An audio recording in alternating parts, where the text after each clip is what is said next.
3. Go and throttle up.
Hello.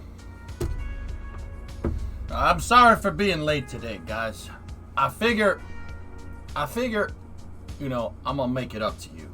I'll make it up to you by cities. Cities! Now we can play KSP on the go. What is this? What is this stream dick? Welcome to your new home. Steam dick? Wait, what is this? I'm confused. Steam just works on dick. Huh, that's weird. Thank you for asking. No problem, man. Dude, I got pizza. We got pizza. And some cities. We will be playing very soon here. Let me just finish this up.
Almost done, dudes. Let's do this.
I'm gonna be done by the end of this song.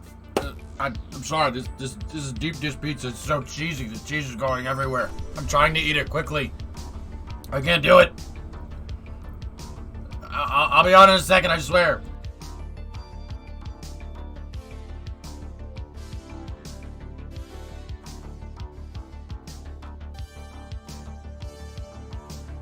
Would you please eat in quiet? Now, Ando, here's the thing. I know what you mean. But I'm going to take it literally and literally eat in quiet. If I have to eat in quiet, you have to eat in quiet. So no, you don't get to enjoy this song now. I'm going to finish eating. Enjoy the dead air.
All right.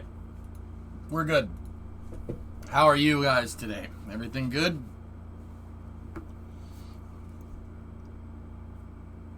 Beach is great for any meal. Just ask the dog. Oh, I knew there was something about the puppers. Hi, you good here? Ando, are you good in the back? Please. I want to know. Are you good now?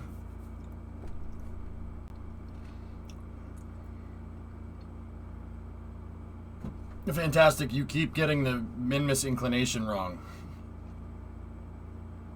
Yeah. Put a satellite in low Kerbin orbit that's set to Minmus's inclination, and then you won't have that problem. Caught up on the SSTO VOD fifth wheel. Remind you of this. Dude, can you believe that thing worked as well as it did? But, Duber, if you haven't watched the end of the VOD, the Kraken needed to be appeased in some way. In some way, shape, or form, man. Hey, Azak. What's going on, man?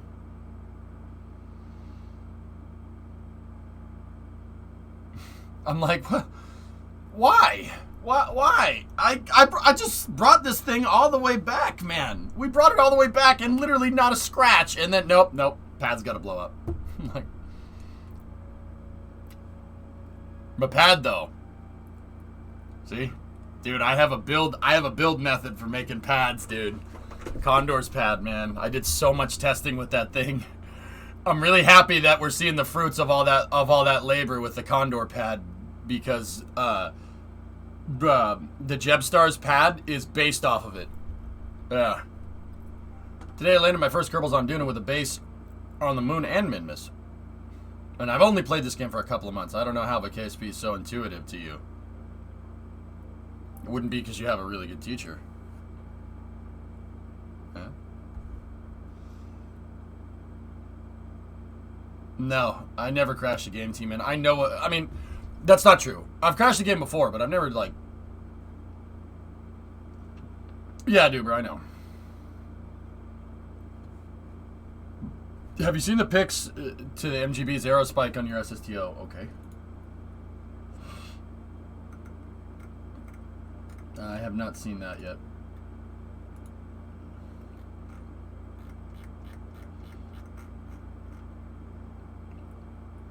Oh, why? Why would you do this to me? Oh, it looks so good, man.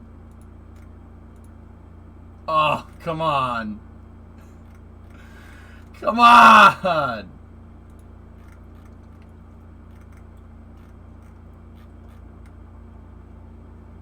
That's annoying. You're gonna have to send me your new Fandangled gaming schedule. The schedule is going to change. Schedule's gonna change starting next week, guys. I'm gonna actually go and change it down there. And we're gonna do a hybrid quarantine stream, hybrid before quarantine stream schedule. But I'm just going... You want to see it? Oh. Okay.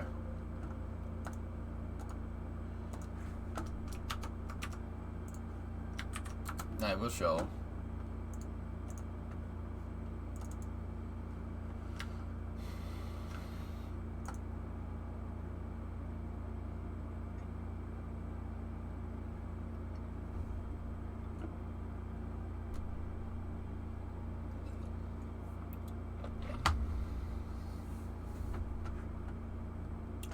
No, today, fellas, I had to,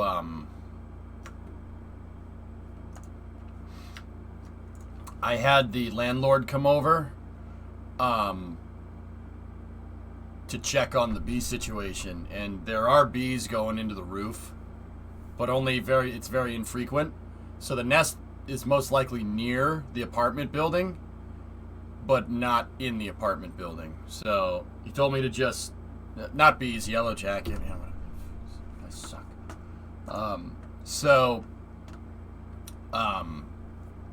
Yeah, he said just button everything up a little bit more and go, essentially. So, whatever. All right. Anyway.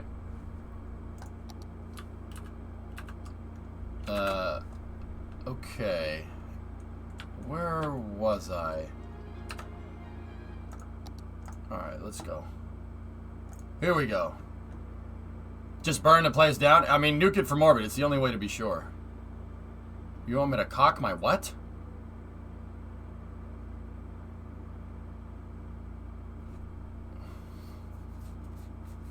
It's a little weird. Did the one from yesterday come back? No, he flew back out the window, Jim. You're gonna love the DLC that I sent you?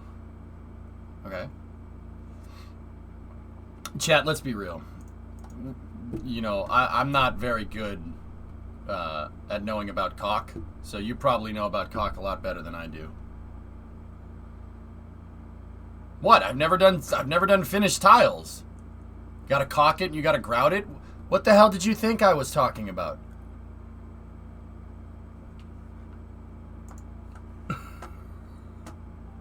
I don't know how to do that. Does anybody here know how to grout tile?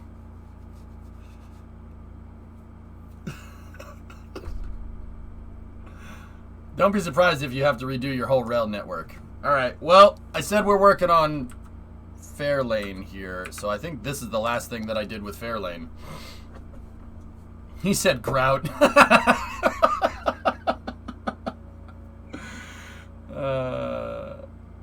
If Squad put that linear arrow spike into the game, you'd be set. Yeah, I don't know if that's going to happen, man. MGB, we're gonna have to just go down the list, man. We should make a Raptor engine, and if you model the stuff, I'll model the stuff if you do the implementation, dude. I'm serious. Modeling won't take me that long. Excuse me, what's Fairlane? It's a city. I know how to grout tile, and I also have an affinity for beef franks.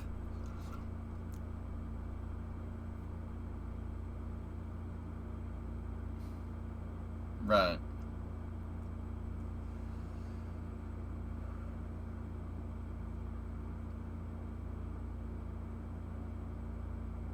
Sunshine. Hey, hey. Hey, though. That's how you say that, right? I'll get better at it over time. Who's Frank? Why is he beef? It's the guy that invented wieners. It was named Frank, so he named it Frank because wiener. Frank. Merlin Raptor B4. Yeah. Oh, look. The tracks are all broken. Wow. Dude, this docking place that I forgot about this. This is sick, bro. Look at this.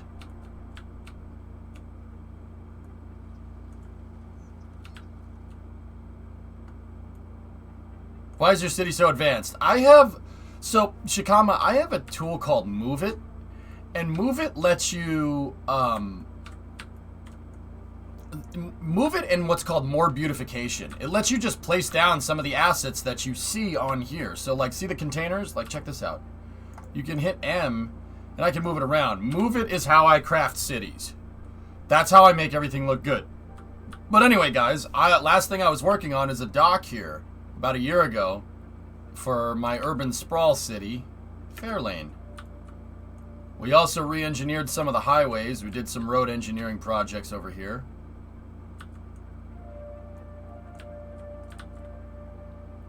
Oh, I remember this. Bro, this intersection is money. Took me forever to make that right. Yep, here's the redone highways. We graded everything. There's the graded train tracks right there. Oh, this is great. Good.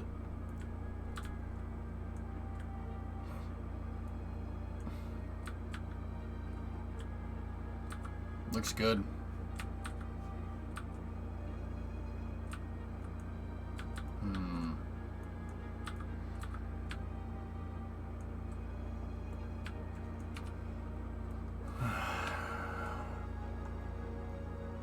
Still in awe about how civil engineers figure out how to do intersections like that.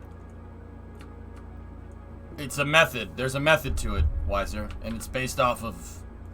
Honestly, it's based off of a lot of observation. A lot of observation and a lot of surveying. The design of this doesn't really blow my mind, per se. But, okay, so, like, you have a girder here, and this girder needs to be exactly the exact distance from that one so the bridge stays up correctly. If it's too far, it's gonna fall, right?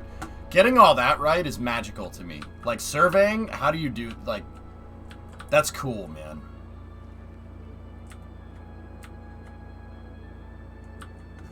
Semi-trucks are getting more sophisticated. Nice. That probably is not doing anything. Apatoxin, I'll tell you that right now.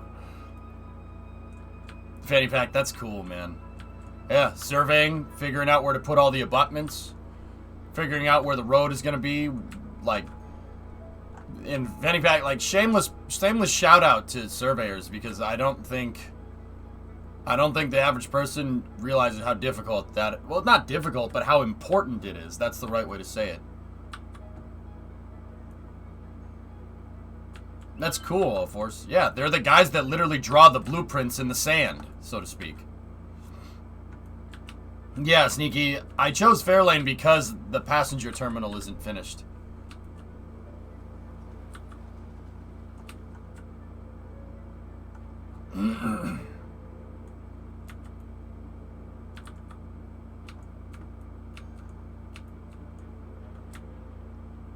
And surface inspection and groundwork. Yep, yep. Well, then take a look at what you have now. Okay.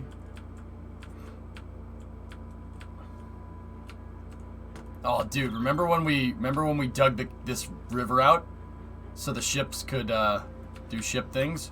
Collision warning. Sound the alarm. Oh, that's close. Oh, man. Deja vu. I just been to this place before. Higher on the...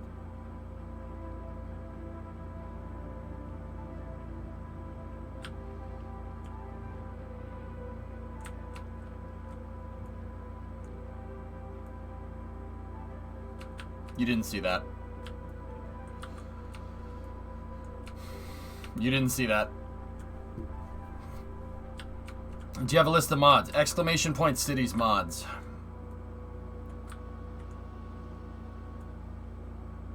Here, hold on. Before we go into Fairlane, okay? I want to show you guys something else. A lot of you guys will know, but in case you haven't seen this, cities is a lot like... I play cities, or I played cities, a lot like how I played...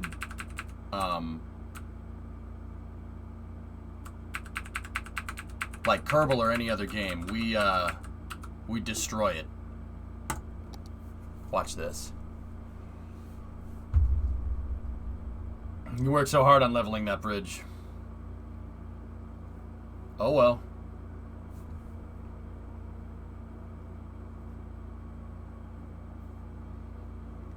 Yeah, I don't really have that many... I have, like, some additional visual stuff in the game, guys, but by and large, I play a very unintrusive version of cities. So, like, my cities doesn't look like it's modded, but it is.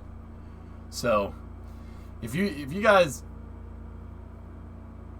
haven't seen how I play cities, all right, let me sell you on this, all right?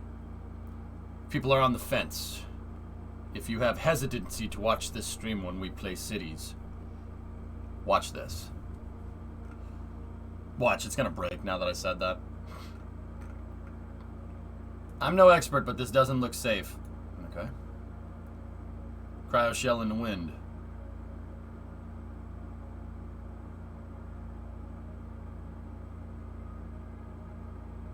It's fine.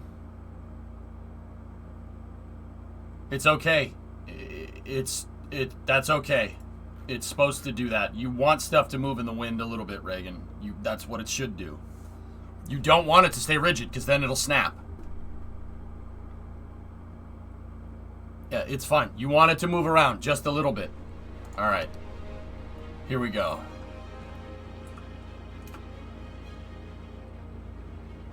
You know what? We'll just ride a vehicle in.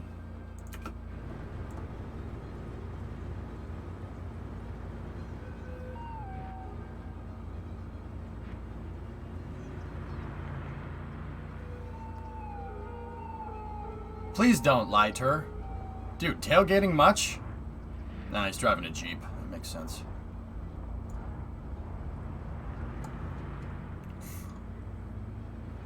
That can't be street. Nah, it's Florida, so it doesn't matter. Alright. Why do we gotta choose the car that gets stuck in traffic? Why is the left lane slow? It's just a phantom jam. So... I decided a little while back that I wanted to build the experimental prototype community of tomorrow, an idea that was first had by Walt Disney. I didn't finish, but we did get a good ways into it. Now, when I say the experimental prototype community tomorrow, I ain't talking about a theme park. I ain't talking about the World Showcase. I'm not talking about the golf ball. I always called it a golf ball. It's Spaceship Earth. I should play this game. I bought it during the sale. Thug Muffin Cities is dope, dude. It'll really teach you a lot about traffic and how roads work. I guarantee you, you go and build highways in this game, and you'll go and look at, like, the next time you're driving down the road on the highway, and you'll be like, oh, that's why that's that way. It's ridiculous. It's not going to make you a civil engineer by any means. It's a good, relaxing, low-effort game.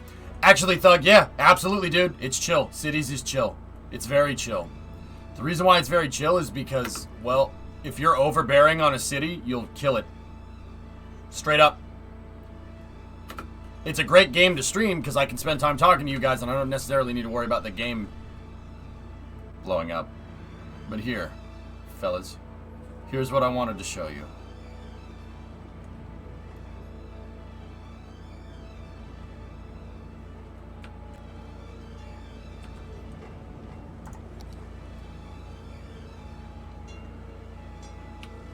That's my center spire.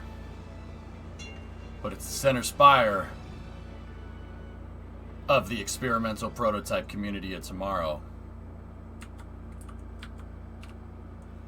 A lot of folks don't know that Disney World, where Disney World is in Florida, it was not supposed to be a bunch of theme parks. It was only supposed to have one theme park.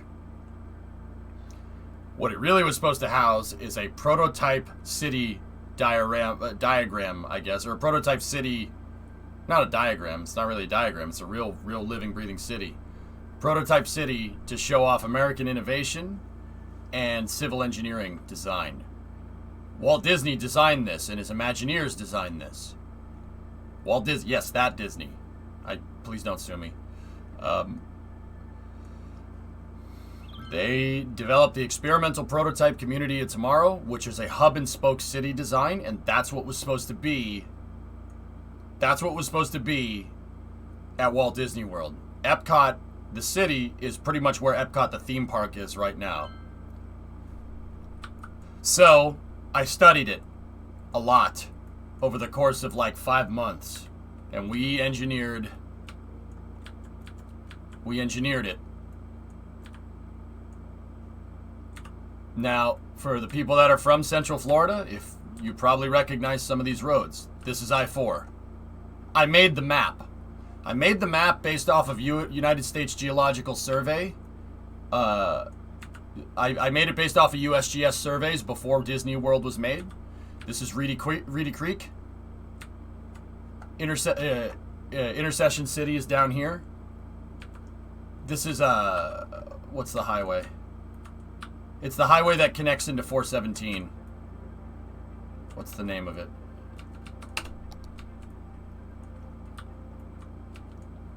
Where would the Magic Kingdom be relative to this? Up there.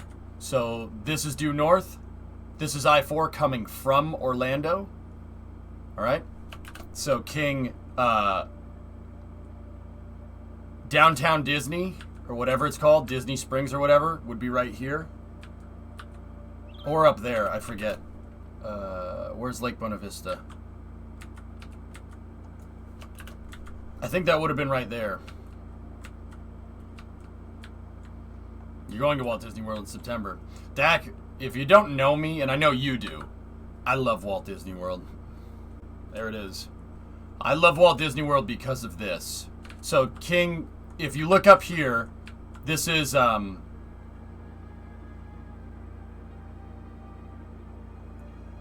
what the hell's the name of the lake? Oh, now I'm annoyed.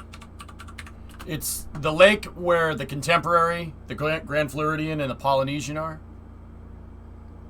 It is protected marshlands. Actually, Disney down at Disney World does an insane amount of conservation work. Yeah, they really do. So here, I'll show you the exact area where this is supposed to be. See the roads right here? This road right here. There's the cross. There's the intersection.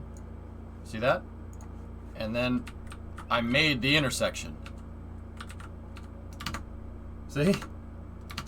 Now, you're wondering why it looks different. Check this out. I made it based off of what it looked like at the beginning. Bay Lake is what it's called. There you go. See? Pretty cool, huh? And then what we did was, well, let's go back up here. I basically developed exactly what Walt Disney wanted to do. And the EPCOT city would have been basically right here, just where it is on my map. Actually, it's more towards the industrial zone. EPCOT would have been halfway between the Magic Kingdom and where EPCOT is now. And we made this all to scale. It is to scale. This is 1-to-1. We had to convert units in cities and everything. But yeah, it's all based off of USGS maps. I spent forever working on the map. If it rains, the swamps actually flood. I set up the water dynamics in this game, on this map, to actually flood the swamps. Yeah, just like they would in real life. Yeah, oh yeah, it floods the swamps. Don't build down there. I forgot, why didn't Epcot take off? Walt Disney passed away. It would be like if Henry Ford passed away in the 20s. There's no way he would have been able to make Ford what it is. Or if Joe Sutter had passed away in like 1968, the 747 would have never been made. His brother Roy took over and finished building the Magic Kingdom, which was phase 1. So Magic Kingdom would be right here. The Contemporary would be right here. The Polynesian would be right here. And the Grand Floridian would be right here. I didn't make them yet. I don't know how to make is there a hotels mod? I don't know. But this is Bay Lake. I would say this is the Seven Seas Lagoon, but that's Epcot. Be like trying to go to the moon and Von Braun dies. Yep. And the alligators would be all up in here. So yeah, this is the experimental prototype community tomorrow. I forgot what I was saying. And anyway, it's a hub and spoke style city. Basically the entire city is one gigantic freaking roundabout. It's a huge roundabout. That's it. Whole city's a big roundabout.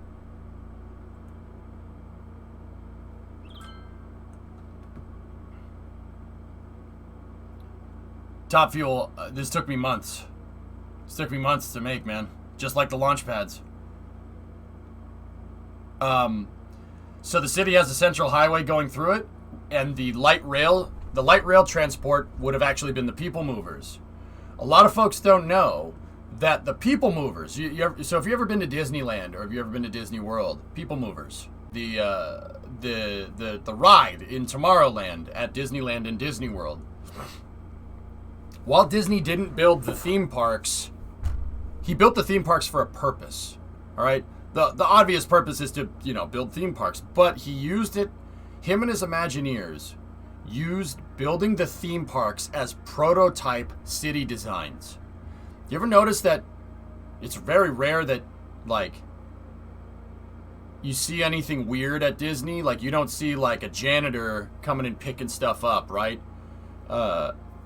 You don't see, stuff that you'd see, at a Six Flags or something. I'm not trying to dump on Six Flags. Six Flags is dope.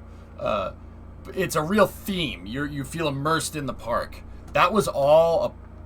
I'm pretty sure he did that just to prototype civil engineering designs. Walt Disney actually was a huge freaking nerd at the end of the day. Big nerd. Big nerd. So the people movers, the monorails, the park designs, hub and spoke designs like this, the Disneyland and Disney World were just prototypes for Epcot. Seriously, like Falcon 9 is a prototype for Starship. Same thing. A lot of the concepts from SpaceX's Falcon 9 have found their way into Starship, like propulsively landing, right? So these trams that are in here represent the people movers and the people mover stations. If you've ever been to Tomorrowland at Disney World, you know that the Tomorrowland people mover is a circular hub station, right? And the people movers would have been going out into the different districts here. Well, different hubs, or different flower petals is what I call them. And then the monorail would be used to transport people in and out from this hub down to where people would work. This is where offices and industry are. And I have the industry cranking out overtime over here. Right? I have all the factories. All the industrial factories are here. Car making, electronics, steel mills, everything. And these also have people movers going to them. So, you have the light rail going to a hub, right? And then you have the people movers moving out as a spoke. I haven't read about it yet. And then this is probably my favorite part. And this is kind of a, I guess, civil engineering doctrine that this is the type of doctrine that I try to teach when I would play this game, and well, now too. The type of doctrine that I tried to teach is that Walt Disney was smart enough to know that there's no one transit system where you're going to totally benefit. You can't make a city all out of trains. You can't make a city all out of cars. Bad idea. Ask me. I'm an American. Not a good call. Not a good idea. Laughs in Los Angeles and New York City. You can't do that. You have to find the balance, okay? So a thing that they came up with, Disney and Disney's Imagineers, a thing that they came up with was to take every form of transportation and use it in the best way possible. Now, what is that? What do you mean? What do you mean use it in the best way possible? Well, cars can do things that trains can't, obviously, right? Trains can do things that trucks can't. Trucks can do things that trains cannot. Light rail can do things that subways can't. Rapid transit can do things that light rail can't. And then all the while, you have the people moving around. Part of what made EPCOT such a good design is this. If you know a little bit about Walt Disney, okay? You know a little bit about Disney World. They have utilidors underneath it. You never see anybody picking up trash. You never see a cart full of trash, right? Because there's secret doors and tunnels underneath Disney World. Disney World is built like a cake. All of the maintenance stuff is on a separate level from the entertainment. Okay? And then all the utilities on a separate level below that. That was a prototype design for the city.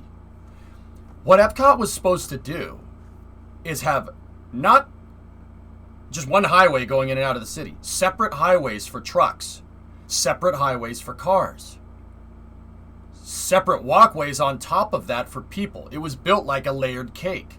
This way, cars can move unimpeded. Trucks can move unimpeded from cars. Cars move unimpeded from people. And trains, making up the top level, move unimpeded by themselves because nobody walks in front of them.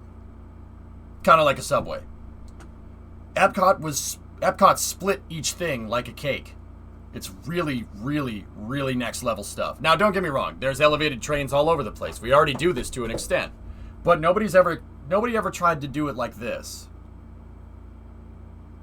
So separate layer for poor and the rich. Nice. I guess.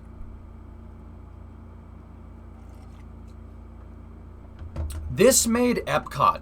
This type of system made EPCOT so you couldn't,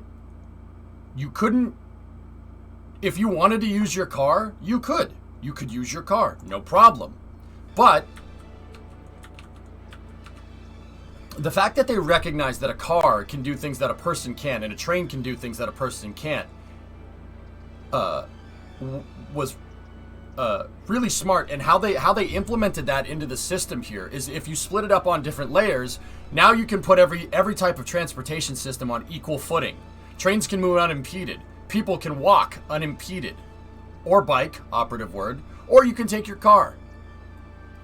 This made it so everybody that would be living in the city would have a car. You could have a car if you wanted, or you didn't need one.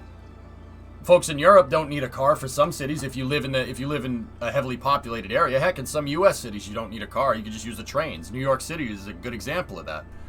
EPCOT made it so you could do whatever you want. It put the car on equal footing with walking. It put the train on equal footing with the car. And then the trucks are just separated from everything else. It's a really smart idea. I don't know why we don't do this. Basically because we can't blackboard erase our city like you can in the game, right? Hey, Mick, what's going on? At the pub again. Hell yeah, man. Hell yeah. Would this work on Mars cities in the future? Sure.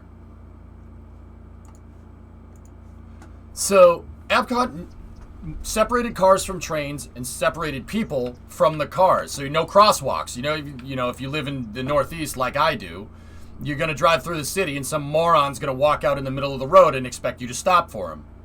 And then you slam on the brakes and you're like,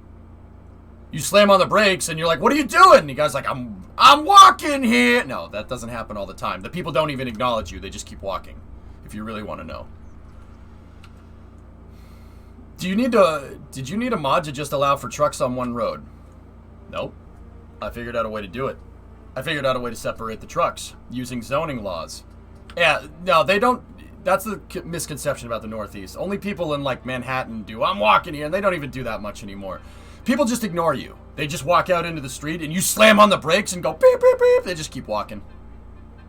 Yeah, they don't even say anything nowadays. They just ignore you. It's really annoying. Oh yeah, but EPCOT split everything up, and I tried to maintain and emulate that as much as I could in cities.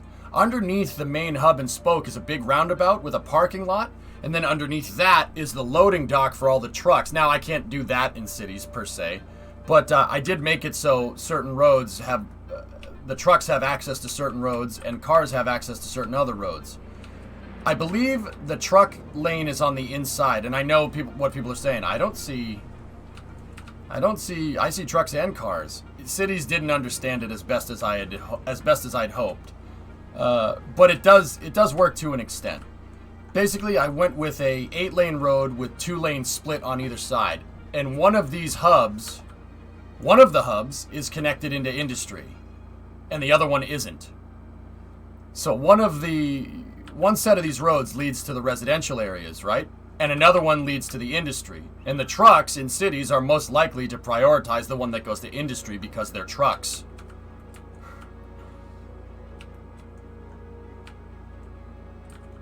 If you're lucky, they flip you off. Yeah.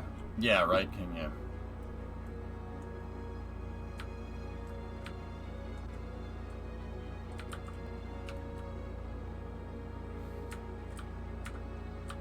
Yeah, Shikama. So... now, I think this is a pretty smart idea. I think this is a really good design, splitting everything up. People separate from cars. But also, if you tried to drive your car from here to here, it would take the same amount of time as getting on the train. And if you wanted to take a bike, it's the same way. Note that the roads are set up in a very specific way. And the city is set up in another specific way. All the commerce and all the offices are inside on the inner plate right here, okay? And then you have a park called the Greenbelt. The Greenbelt separates the urban parts of the city from the residential parts of the city. Now, on the outside of the plate, you would have high-density residential, so like apartments, right? If somebody wanted to live closer. But there's the park, the Greenbelt here, which is where schools and all the recreational stuff is, so parks, right? So schools would be here, community pools, etc., etc. And then on the outside hubs here, you have low-density residential. Low-density residential has a park. Everybody has a park in their backyard. And then the people movers would be on an elevated track to reduce noise pollution and to separate it from that layer. To get in and out of the city very quickly.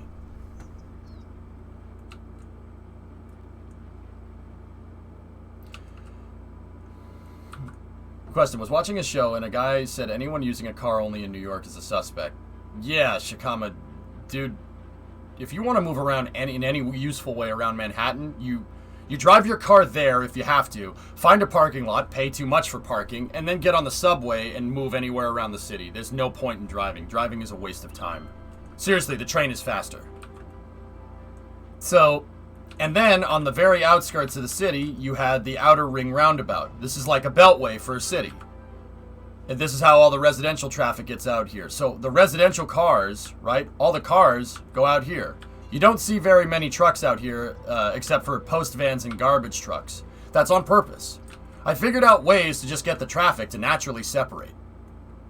But cars still do take the trucking lane because city's AI isn't like 100% and I can't force it. Realistically, how many people could live in this type of circle? How many people? I can actually see. Let me go into zones here. If I make a zone here, or make a district, right?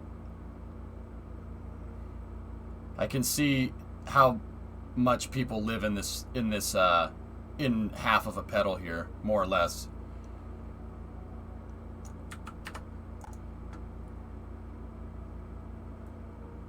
5,000. 5,600. Give it a second to figure it out.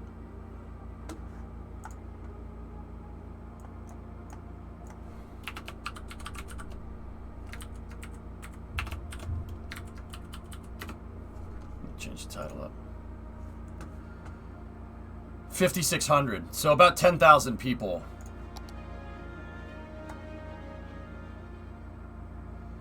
10,000 people per a hub for low-density residential. There's high-density residential in the commercial ring in there. See Com Ring 2 and Com 1.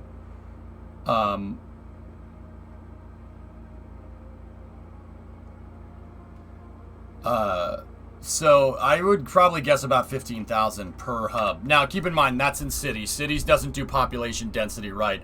I would say 20,000. 20,000 people per hub. Now, that doesn't seem like a lot. So what happens when you don't, when you run out of space? Well, they could expand it if they wanted it. If they wanted to, you could expand out.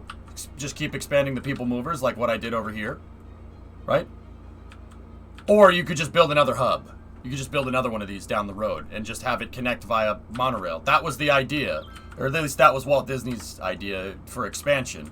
You could go out with the pedals, or you could just connect the highway to another hub over here. Could you scale this up with high-density residential? I could, Phil, but that wouldn't be designing the thing in good faith. The high-density residential stays here, stays on the inner plate because of noise pollution. The noise separating the urban areas with a beltway that is parks keeps the noise pollution down, and you can see the noise pollution as well. See, it keeps it separated, and then these commercial hubs out here are actually elevated as well. So sound has this weird way of propagating. It propagates, if you're on the ground, sound propagates in basically a hemisphere, right? So if you have a commercial sector, like you have the ground here, and then you have the commercial sector or a highway up here, right? The sound does this. So if you're down here, no sound. That's why highways are elevated. And if you look at highways, I mean, I don't know where people are all over the world, but highways generally are elevated above things. They're built on a huge berm, a huge embankment on purpose because of this exact thing. Either that or they're sunk into the ground to achieve the same result. Anybody that lives in Southeast Michigan, I-75, it's in the ground. If you go through downtown Detroit, they sunk it. They sunk it on purpose for noise pollution problems. Actually, really, really progressive stuff at the time. Chicago does that as well. Lower Wacker Drive, baby. Well, this is definitely Lower Wacker Drive. If my calculations are correct, we should be right next to the honorary Richard J. Daley Plaza. So they got the Picasso. Yep. I don't know much about EPCOT. How much of your city is trying to recreate it based on the actual blueprint? Well, I have a mod that overlays an image in cities.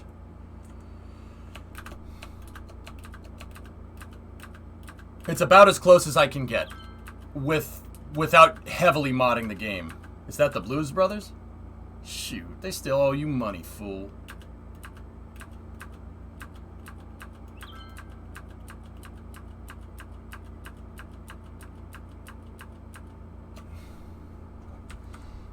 I tried to emulate what they were trying to do with the original EPCOT plans as best as I could. Some things just don't work. Like, so for all the commercial areas, right? For all these commercial hubs, the trucks, for instance, need to drive here. They weren't supposed to do that. This inner plate right here was supposed to be all walkways. It was in fact supposed to be one gigantic building.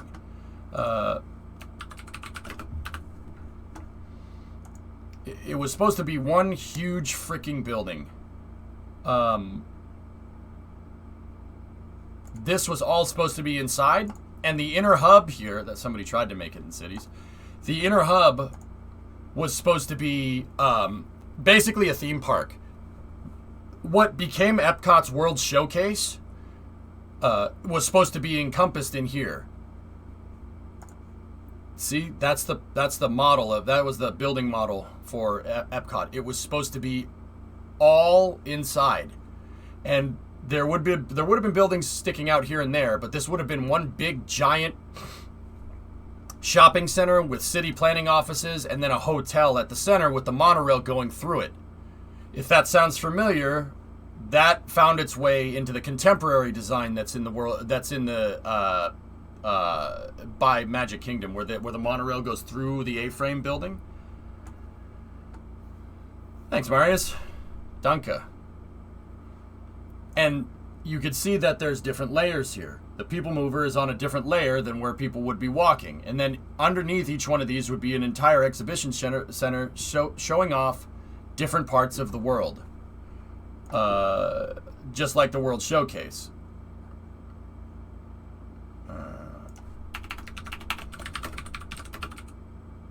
There used to be a website that we could get at, the original EPCOT. Here it is.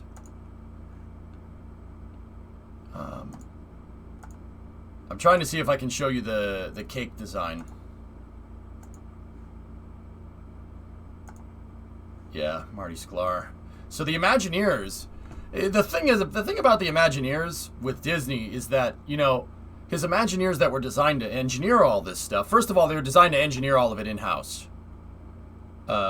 The people movers, not so much the monorail. The monorail ended up being an outsourced design, at least in Walt Disney World. Everything, like the animatronics at Disney for the time in the 60s, I mean, even by today's standards, they're still really freaking good. All the Imagineers are just, they're just mechanical engineers. They're mechanical engineers, and nowadays software engineers too. But it's funny because, you know, here's how I think about this. If you have art over here and creativity over here, and you have engineering and science over here,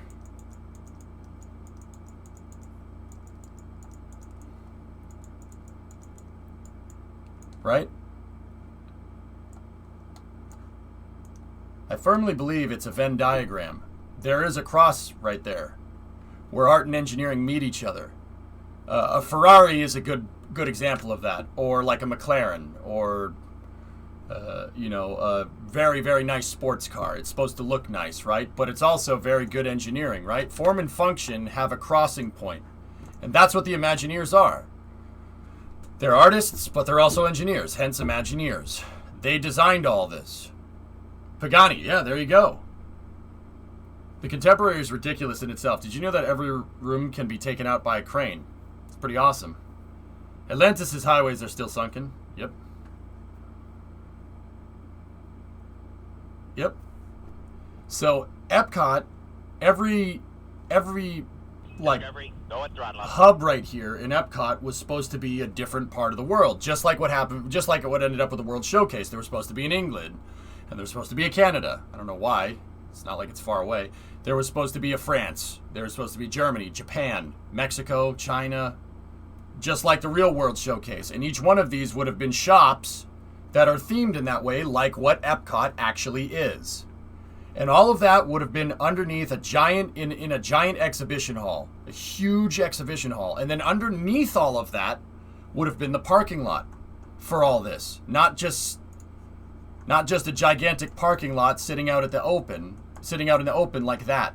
Walt Disney, what he wanted to do was take this and put it underneath. Crossing engineering and art.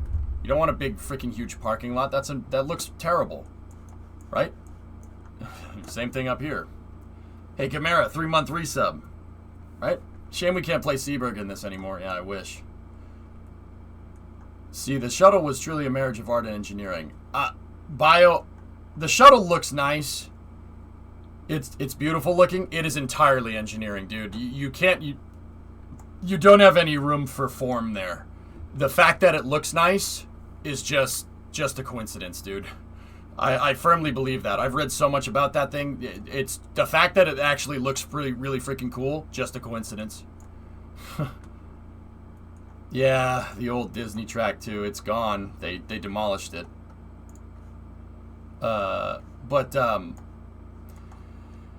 Yeah, all the parking lots would have been underneath that. And the crazier part about that is that the warehouses. So every shop needs a warehouse. I worked in a warehouse at a Best Buy for a long time. You need a warehouse to be able to stock the goods, right?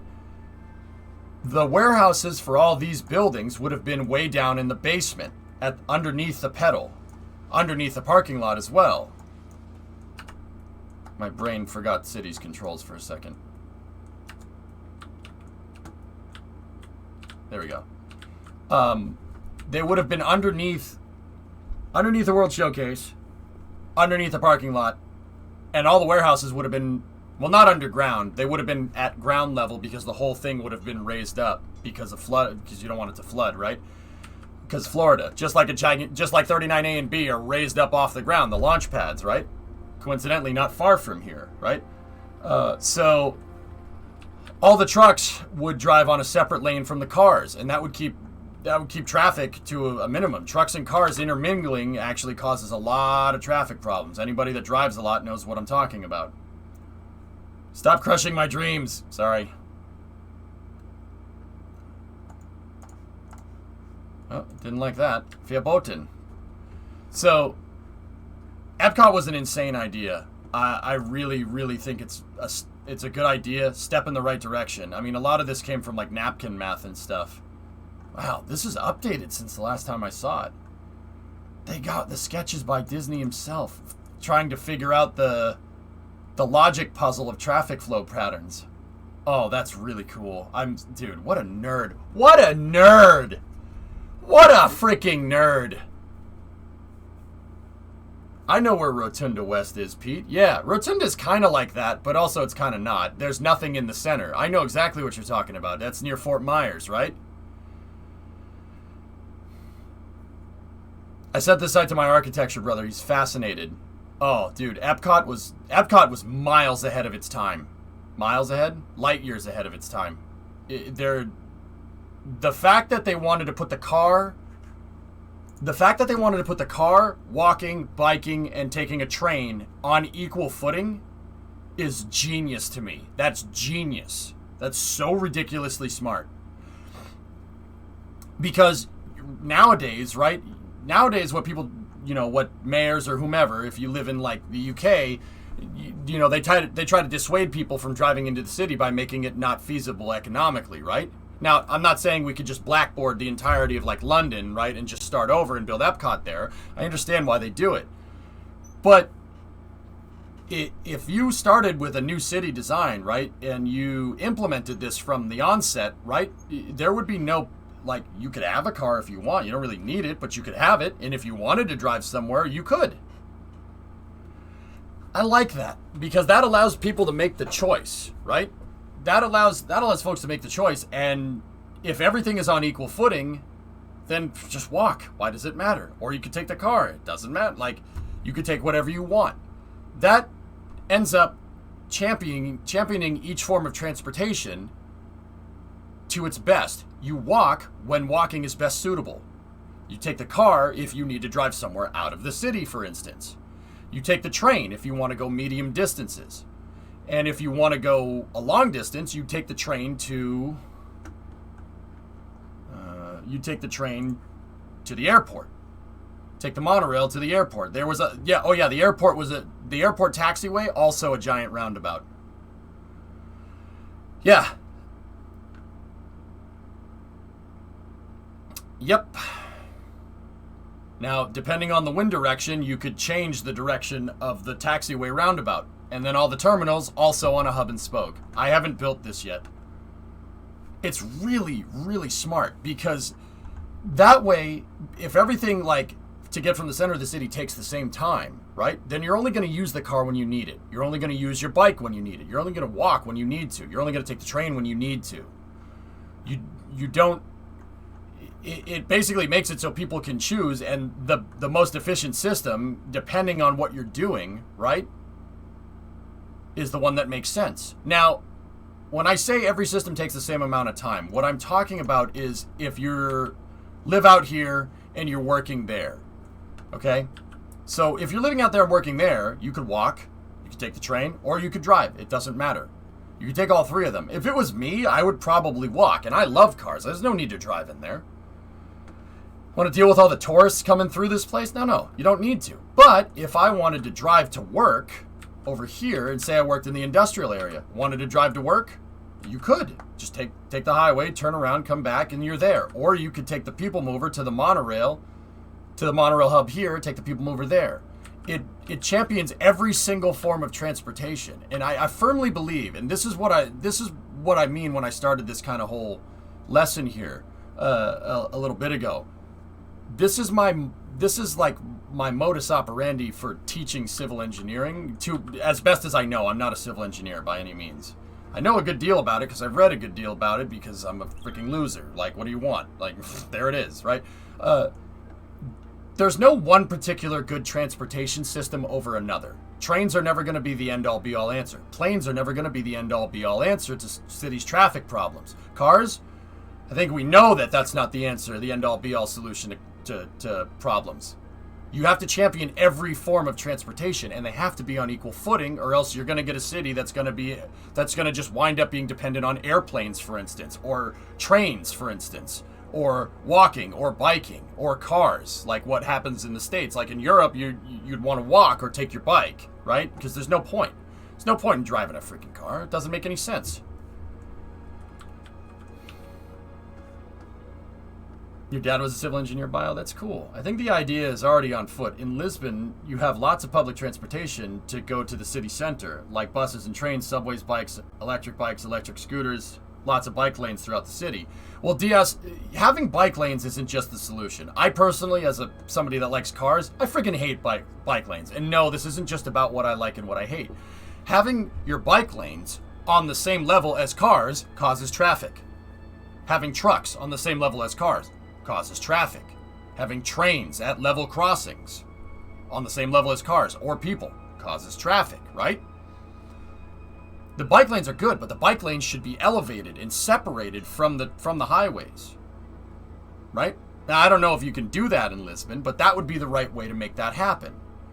That way, if you separate it, that puts the bike on equal footing as the car, because all the cars will go down there and they'll get stuck in a traffic jam. You can take your bike and be just as fast, even though the bike doesn't go as fast, right? And then everybody can just take their bikes. Championing every form of transportation, like what you're saying, is the way to move sustainably forward in my mind, especially for urban centers. Now, when you get into rural areas, I don't know. I'm specifically talking about urban planning here, but can you do a first-person view walkthrough? Sure. Last, what's up? We have bike lanes separate from cars, not on the same level. Well, Bio, that's why so many people use bikes where you're from. That's a good idea, and I'm saying that as an American. That's a good idea. I think we can learn something from that. But also, cars are very useful in their own regard if everything is spread out, right? I like all forms of transportation, and I think every form of transportation brings something to the table. Why?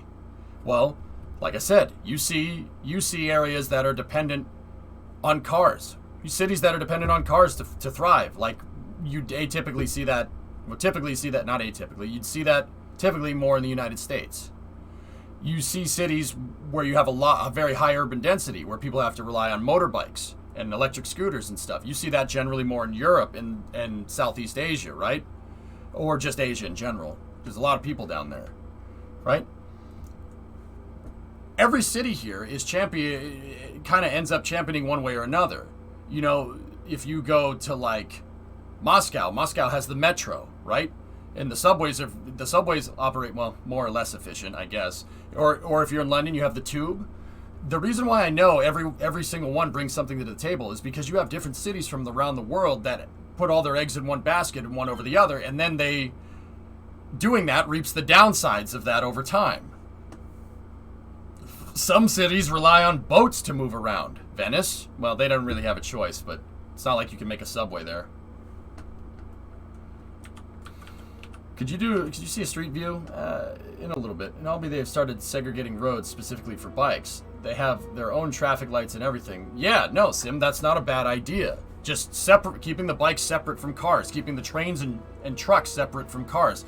Segregate out your forms of transportation, and then if you design, and here's the tough part, you have to design it so you don't champion one over the other, right? You have to design it that way. If you don't design it that way, and you build all these bike lanes, then you're going to go to build roads and no one's going to freaking use them. And that, like I said, therein is the genius behind this whole hub and spoke city. You can take the train if you want. You could take the train, you could take your car, you could walk. Every form of transportation is championed instead of one kind of taking the dominant lead over the other. It's really, really, really ahead of its time. The Disney Imagineers figured this out 60 years ago. No, it was 66. Yeah, 55 years ago. It's smart, man. Really ahead of its time. Yeah, Badger, I know. Venice is sinking and so is New Orleans. Well, Venice looks nice, Clayton, and that's what matters to the Italians. It looks nice. And New Orleans sinking into the ground, leave it to the French to build a city in a bowl surrounded by water. Goddamn French. What? You're looking at me like I am crazy. Your capital city is built on a swamp. Do not look at me and judge me like that. Merde! Yeah, exactly, Bio. Every form of transportation, championing every form of transportation, like, you know, where it's applicable, I suppose, right, is the right move. You have to do that way. That's how we move forward sustainably. So not everybody's using their cars. Not everybody's using trains all the time and clogging up the trains and making them less efficient. But people are walking, in which case you have no carbon emissions, you have methane emissions. Well, not methane, but you get the idea. Who told me to see their last? Tars, what's up? The entirety of Europe was a swamp.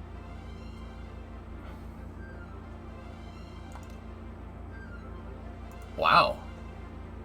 The Plus 15 or Plus 15 Skyway in Calgary is one of the most extensive pedestrian skywalk systems with a total of 18 kilometers and 62 bridges. Systems so named skywalks because they're approximately 15 feet off the ground. See what I mean? These ideas found their way, Tars, into other city designs. Hey, Exo. They found their way into other city designs, dude. People take... Discovery. Like, over time, I swear, like... And I'm not saying that every... EPCOT is like, you know, the genesis of city design, right? But the Imagineers had this stuff figured out in the mid-60s. And all of this stuff was right. That's correct. And you see that stuff manifesting itself in... You know, like the Plus 15 I did in Calgary. That's a really good example. Thank you for linking that. Hey, Sim, what's going on? 12-month resub. The problem with this type of city is that it's expensive in infrastructure spendings. I mean, not that cities is a real good example, Seg, but I run a flat tax system here, and it works just fine. I built this money up because I needed some seed money to make all this, right? But the city's operating on a profitable, it's profitable. Look, the second I said that, we're in the red here. This is just fluctuating stuff like electrical demand and whatnot, if I'm remembering right. I'll just move that out of the way so you guys can see it. I'm just gonna move over here. Yeah, the infrastructure ends up being a big deal, Seg. A city like this, I mean, scratch building a city is going to cost money, right? Obviously. That, you're right. It's going to cost a lot to build this infrastructure, but once you get it all up and running, I mean, it's not like I'm going to foot the bill to the taxpayers, right? I built all this out of pocket, and then I let people move in. And that's what Walt Disney was going to do. And I'll be honest, EPCOT would have had extremely strict zoning laws. Anybody in Florida that's familiar with Celebration knows what I'm talking about. Yeah, you foot the bill, right? Seg, you're not wrong. All of this would have cost a lot of money, but the taxpayer basically would have covered the maintenance cost after that. Now, don't get me wrong, I'm sure somebody would screw that up at some point. But if Disney was controlling it, then yeah. How's the traffic? Null. No traffic. Because of what I'm talking about. I agree. Maybe just an explanation why the system has not been tested in real life. I mean, no city really has the coffers to be able to do something like this. Cities shouldn't really personal theory. Personal theory. Some people might disagree with this. I get it. If you do, that's totally okay. I'm not the mayor, so don't worry about it. This is just personal opinion, all right? Cities don't operate on a very high profitability model. At least they shouldn't. The cities, the margins, the profit margins, if you want to look at it that way, shouldn't be very high for a city. You might increase taxes on a city to build a new road or something, right? But you don't want to tax your population into oblivion to build a new hub and then force everybody to move there. That's not how this works at all. At least not in the States. You couldn't do that. Maybe in some other places in the world. I don't know. But cities don't operate on that high of a profit margin. Just like NASA operates basically at a loss with SLS. The return is something else. The return is science, right? A city doesn't operate off high profit margins, or like I said, at least it shouldn't, right? If in an ideal model, I get it, not ideal world, I understand that. Cities shouldn't operate off that high of a. I lost my train of thought because I was looking at the freaking traffic patterns here. Sorry, I lost my train of thought. I know about Shenzhen, Curse, yeah. Okay, long story short, I'll just finish that up because I forget what I was trying to say. They shouldn't operate off high profit margins. So a city wouldn't be able to build up the tax base to, build a freaking hub and spoke. So that's the big reason why this hasn't been tested. Cities don't operate,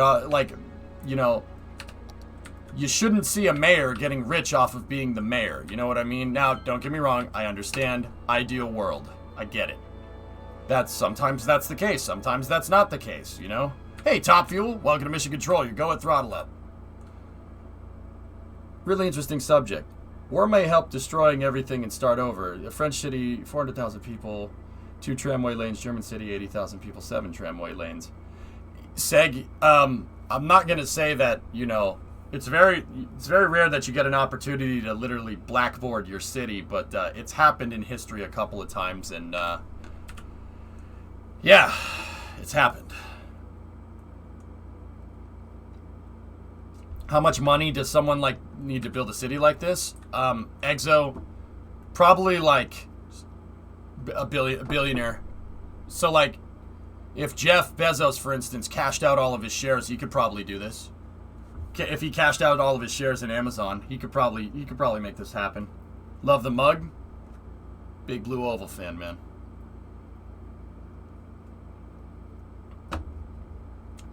Yeah, I'm pretty sure Amazon City wouldn't be ideal. What's up, Orline? Or Bill Gates could do it, probably. Warren Buffett could probably get that done. At great personal expense, but I don't know. I'm not really 100% it's in my mind. A private city like this, so a company town, that doesn't seem ideal. I mean, there's no, and this is another personal opinion thing, and that's fine. Personal opinions are fine. I know people. I know people are going to disagree with me, and that's okay. That's what I'm trying to say. I don't think you can convince me that a city that's run by a corporation is going to end in any way, shape, or form but bad. I mean, there are case examples. Hershey, Pennsylvania is a really good example, but the only reason Hershey, Pennsylvania, that town exists is because Hershey wasn't an idiot. He wasn't a jerk. He genuinely put all of his profits back into equity for his workers. Which is cool. Dude, I appreciate that. I mean, you don't have to do that if you're running a business. I mean, honestly, I would put if I was running a business, even at my great personal expense, I would put everything into making sure that everybody was good. And I know that's a lot harder to do. It's a lot harder, that's easier said than done. I would put equity back into my company, similar to what Elon does. That's a really smart idea. Put equity right back into your company. Grow the company. Do what Henry Ford did before he became a jerk. Henry Ford in the 20s, I think, offered $5 an hour minimum wage, which is way $5 an hour in the 20s, which is absurd. That's like $50 an hour nowadays, right? He did that because he needed workers to mass produce things. So it was in his best interest to overpay everybody to get, and then you get the pick of the litter. You get to pick the most skilled workers and make the best stuff, right? Elon does that too, believe it or not. Elon, dude, I've heard very good things about the money that people make at SpaceX and Tesla. They make pretty good chunk of change. Even the assembly line workers, the guys that are down assembling things, he makes it worth their while, which is pretty interesting. I mean, Henry Ford, Ford was great from an industrial standpoint. From a social standpoint, not so much. He was kind of, let's just say he has outdated social views.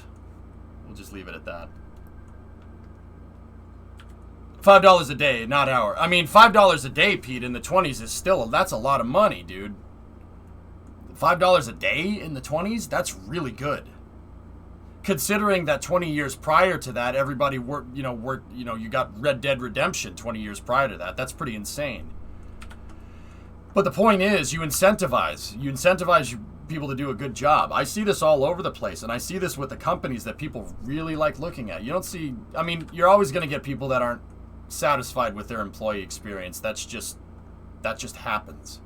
But everybody that I talk to that works at SpaceX says one thing. They said, look, I get paid, but I do a lot of work, but I love what I do. It's like streaming, dude. I get paid, right? You guys take very good care of me, but because you take very good care of me, is that an excuse for me to do less work? No.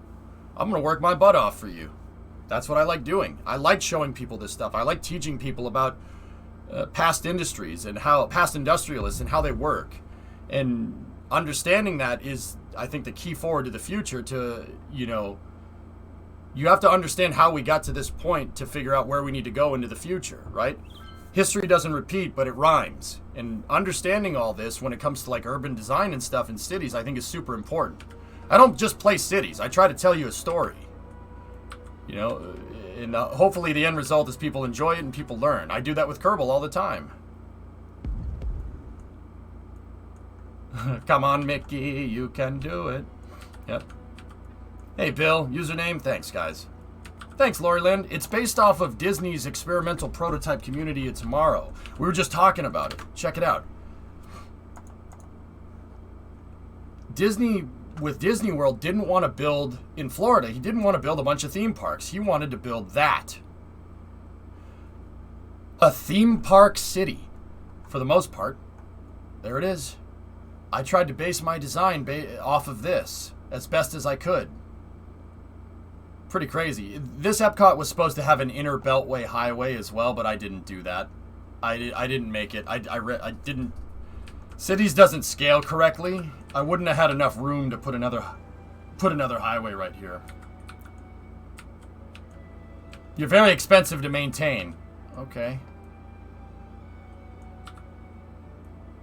How much land would you have to clear to make that now? As much as Disney World, T-Man. Disney World, dude.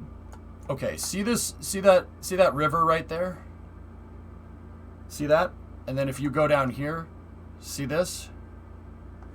Disney, after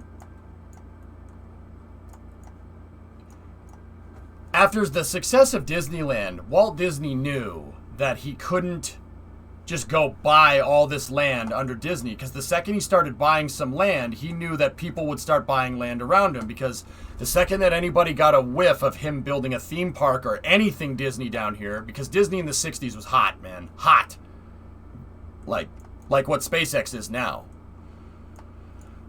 The second anybody got a word of Disney building anything down here in southeast or southwest Orlando, right? He knew that people would start buying up all the land around him. So what he did was Disney started a bunch of shell companies. He started a bunch of shell companies and named them like Bananarama Incorporated. I forget the names. They were funny names. They were meme names, which is really funny to me. One of them was like Do Enterprises or something. They were Walt Disney's initials backwards or whatever. And he ended up buying all this land under a bunch of different companies. and then merged all the companies back into Disney when all the land was acquired. Actually, what happened was he didn't finish buying all the land, which is why this isn't like a perfect square. He didn't finish acquiring all of the land.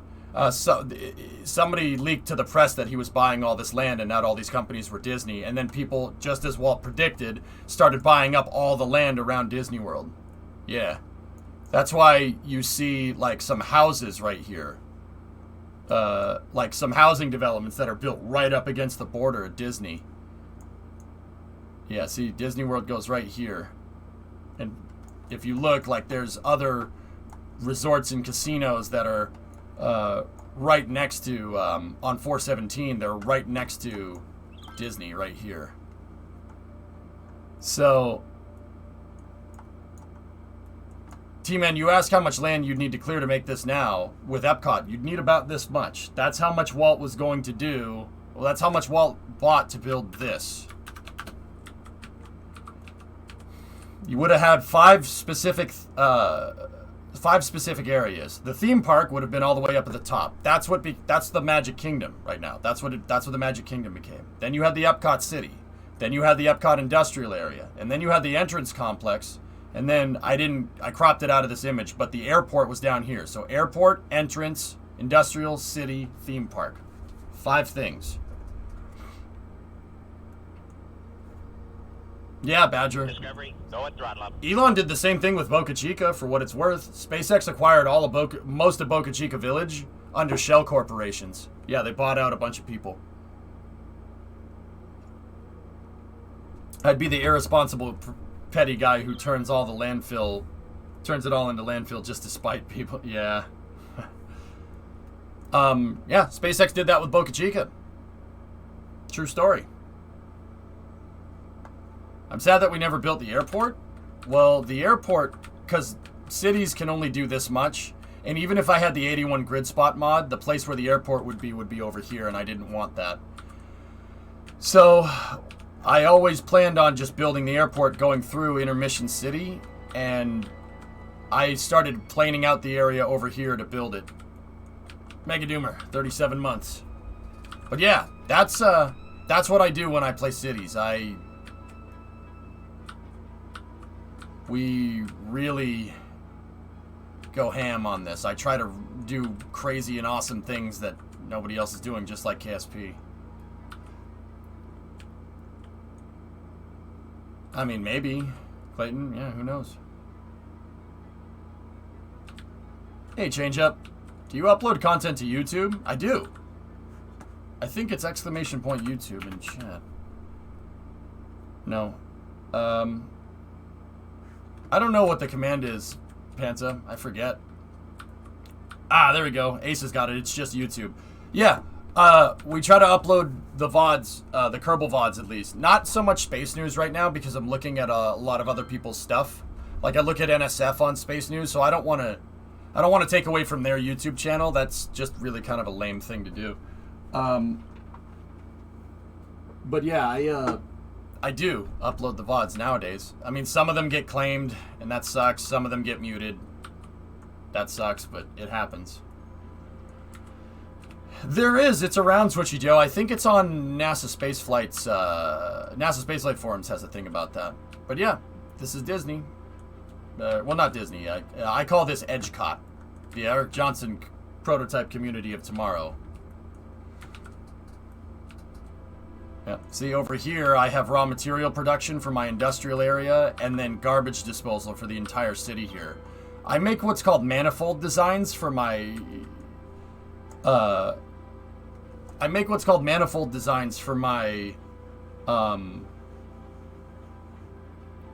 my city. So all the trucks enter on one way, and they all come out the other way, and that plugs right back into the highway. The reason why I do this is because trucks cause a lot of traffic. So I try to make it so it's the point of interface here includes the least amount of stopping. EdgeCot, yeah, Taco Thursdays.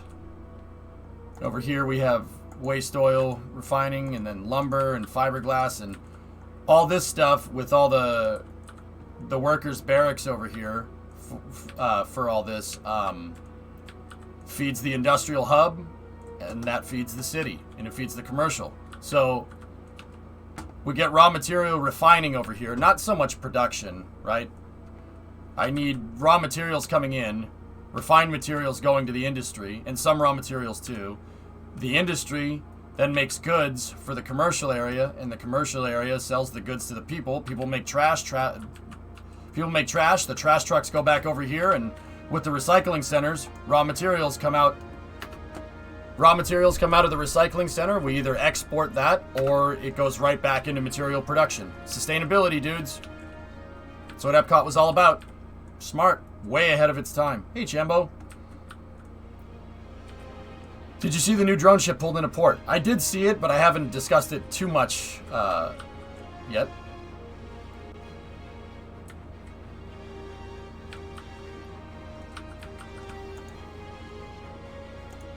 Crime rate is high. Where's the police station? Oh. Yeah, we're gonna have to put a precinct down here.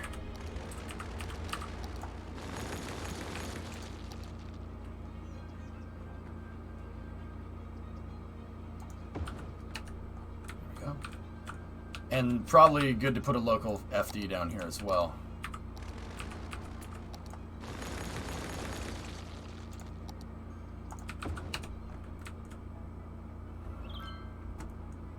Nice, Moise. There you go.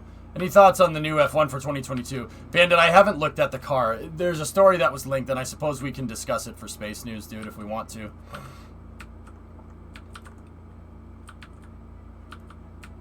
Yeah, I put this Bay Lake Resort in here, and then the problem is sometimes because I have technically an ocean over here where the creek is supposed to be, that's south of Disney. There's a huge amount of wetlands south, so I put a big ocean there because I didn't feel like putting all the trees in for performance issues. Big wetlands out here. I put an ocean here, and it reads that as an ocean entrance, and sometimes tsunamis can come up. Sometimes tsunamis come up and flood the swamps. And sometimes, the problem is I built this... I forgot about it when I built this resort area, and I built it in a floodplain. Like an idiot. How many are taking the monorail out to industry? Let me check. Good amount. Let me check my hub station.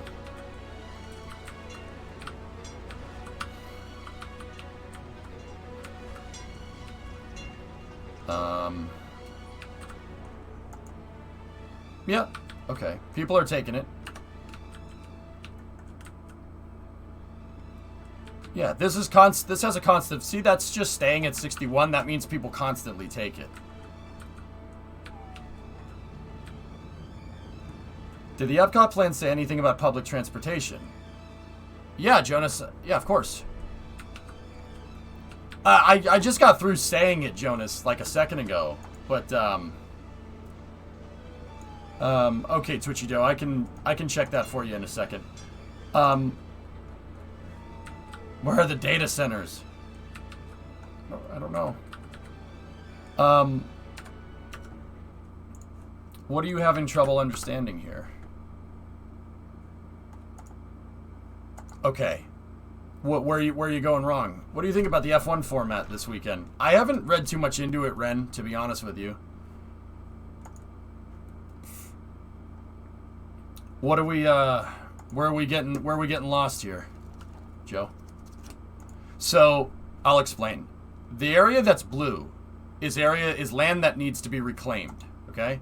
What does that mean? Well, what they were going to do with the original Boca Chica village, right? They only ended up building one block of it because the company that was working on zoning and developing all this area ended up going belly up. Yeah, they went bankrupt. So they only built a second, like they only built, I was about to say, oh, they only built a second of it. No, they only built this area right here. Like, it seems like they own so little property for how much they have on the site. This might be outdated. This is all yellow over here. And so the blue is wetlands. And what they were going to do is they were going to dredge out they were going to dredge out a path from Brownsville Harbor. Here, I can show you this. This is easy. This is easy to understand. Please hold. You're home now. Hey, Metric, what's going on? So, all right. Up here, you have the port of Brownsville in South Padre Island. Right here, by Port Isabel. Right? And see how there's a huge channel right there? They were going to use that. And what they were going to do is they're going to dredge a path.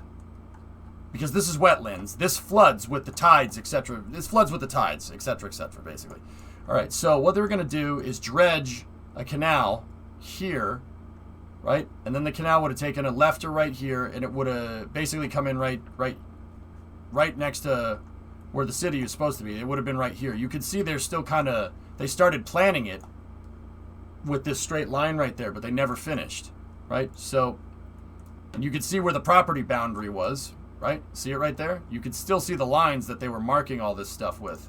They started surveying everything, and we're going to build a huge thing over here, right? Now, what they were going to do is they were going to build 2 harbors right here. See that? This right here where it says 0. Dock, a big harbor. And they were going to have houses with people that were on waterfront property. This would have been a huge harbor where you could moor your ships, right? And then over here, that's just Chica Bay. That's Boca Chica Bay. That's just there. And then they were going to use all the dirt that they dredged up to make a deep canal over here. And they were going to use that to fill this land in. Fill this land and make all this property. Now, I'll tell you what right here. This is all outdated. This is very outdated. SpaceX basically... this is all yellow. This is the most updated one that someone made from a few months ago. Now, Joe, take a look. Yeah, see? It's all yellow up in there. Now, there are some lots that are privately owned, like Mary. Mary lives down there. I'm not going to say which house. Yeah, it's one of those. And then the state owns where Mission Control is for Boca Chica. Texas owns that. And then the production tents and the high bay, actually the high bay is built on that lot. But 171-650, that's where the Starbase sign is right there. And then this is where they're building tower segments and cryo shells. But yeah, the state owns most of this. And they zoned, if you could see it, they zoned out all this stuff. They zoned everything. And then they never made it because the place went belly up. Like you could see how much they got done, right? They were going to build, probably in a second building phase, they were going to build a road that goes here, right? And then they were probably just going to keep going with the housing that goes this way. And then they were going to probably extend the housing all the way out to here and build more waterfront property at Boca Chica Bay, if I had to guess. But they didn't finish. They didn't finish it. And then where the launch site is, they were going to zone more. And then down here, I'm not sure what that is. Federal property. Yeah, that's the refuge, the Rio Grande Valley Wildlife Refuge. Yep. There it is. So the state owns it, but SpaceX leases the land. Some of it. Some of it. Some of it, Joe. Some of it's federal land, too. So in some areas, SpaceX has to go apply for permits with the Fed, not the state. Which is, yeah, because it's on the border. How can the city expand? For example, the industrial area. Laforte, Walt Disney always said that the idea, and he said this in the segment that he did for, he did like on the Disney Channel, he did an info segment, or it was on the news, I forget, in the 60s. He said, if you wanted to expand, you could either expand the pedals here, right, for the city, and build another one, right? You could expand or build another one. That's what I'm trying to say. The same goes with the industrial area. Sure, no problem, Joe. But yeah, that's where I'm at. Oh, we got some garbage problems there.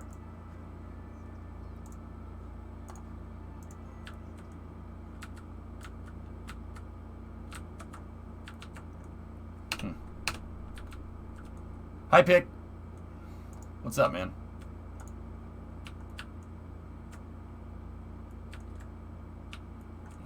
got a little resort thing going down here.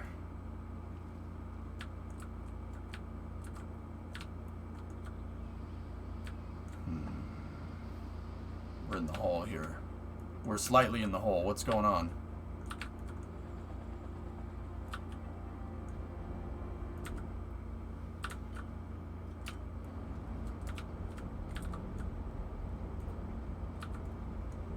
It looks like this is a modded part that the game doesn't understand.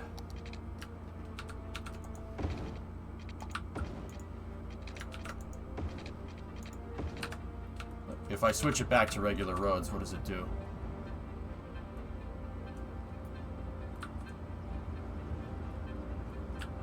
Huh. That's strange. That's why my frickin' started losing. That's why I frickin' started losing money like crazy. Processing image of Andromeda that you took yesterday. Cool. Yeah, because because we bottlenecked the traffic, they weren't producing the raw materials, and then the industry ran out of raw materials, and then the whole city breaks down. If we impinge traffic over here, we're gonna have a bad day.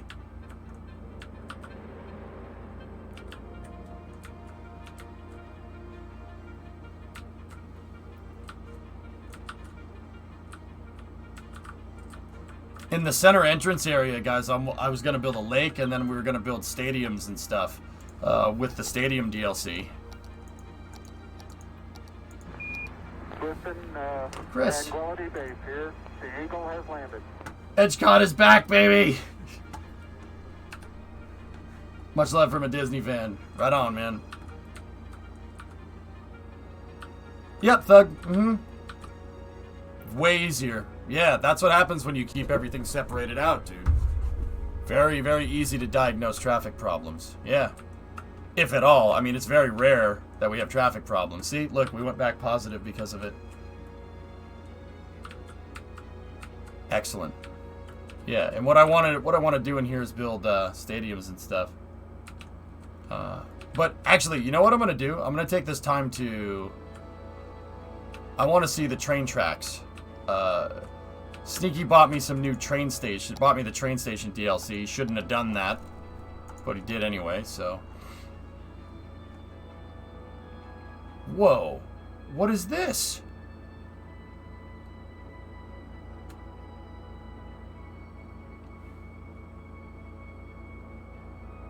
Is that part of it? It's a Bridge Piers and Content Creator Pack by Ernesto. Ooh, Ernesto. Let me take a look. What does this look like?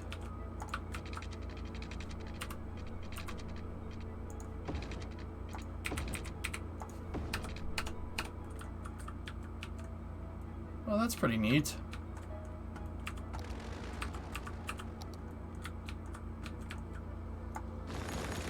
I don't know, it's been a while since I've played. It's one way too. Is it only one way? Huh.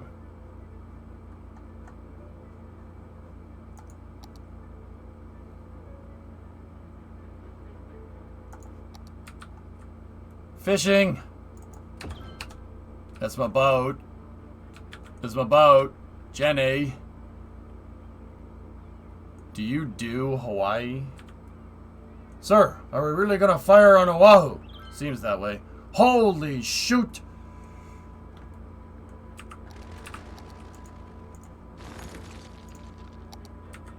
What's this? Old brick _ warehouse. Yes. Tis very old.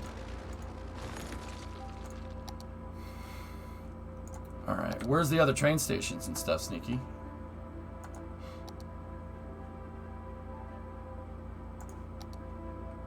Whoa. I think that was already in the game, though. What is this? Cargo airport hub. Is that the one with the train tracks added to it? Yeah, it is. Blimp depot.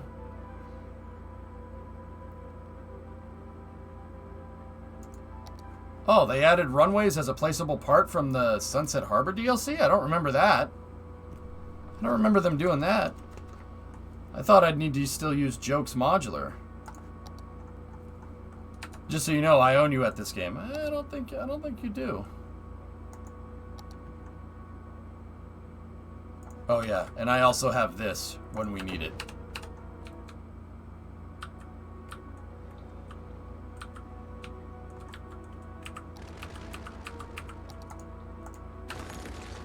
It's mainly trains, bridges, keys, and piers. Like the stash?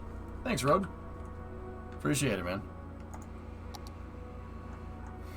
I've been saving that one for a rainy day.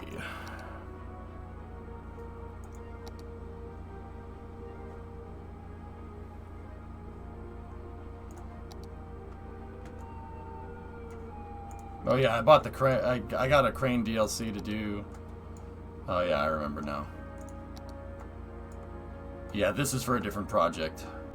I don't know why it's filing it under large roads, but hey, whatever. Oh, cool. Crossover train station hub. Let me see.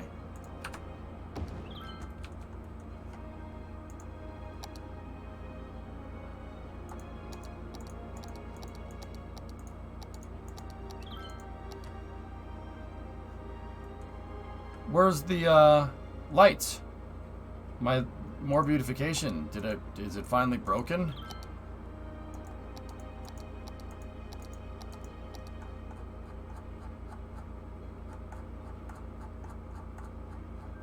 Hey Chris, what's going on? Didn't you replace it with Find It?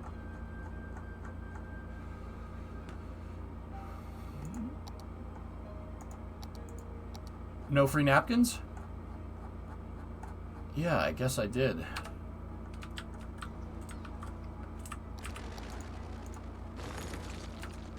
Can it be like daytime or something? Can it like be like daytime or something? Old Market train station.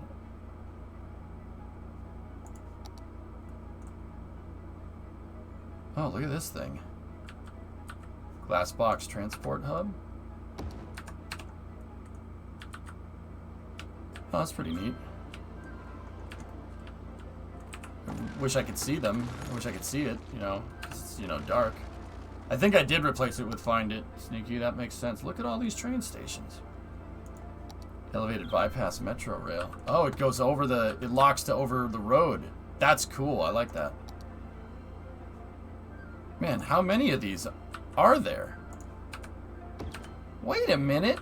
Who are you? It's a DLC creator pack, dude.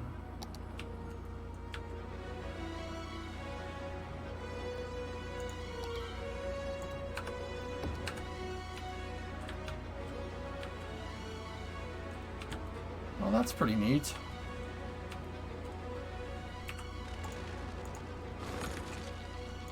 The parking works too. I like that. That's really cool.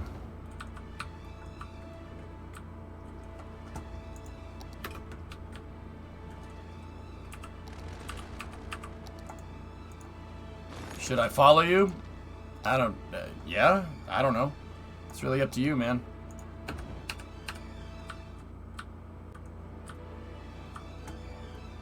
Well, that's gonna be useful. I'll be honest with you, Chris. I don't really care. Follow me if you like the stream. If you don't like it, don't follow. Like, I honestly and can truly say, I don't care. I'll tell you this. I would want people following me that appreciate the stream, but I'm not gonna beg for your damn follow. I want to earn it. You know what I'm saying? Do you stream every day? Tuesday, Wednesday, Thursday, Friday, Saturday. I stream 70 hours a week, and I've been doing that since basically 2015. My streams on average are 10 to 12 hours long. On Fridays and Saturdays, they go a little bit longer.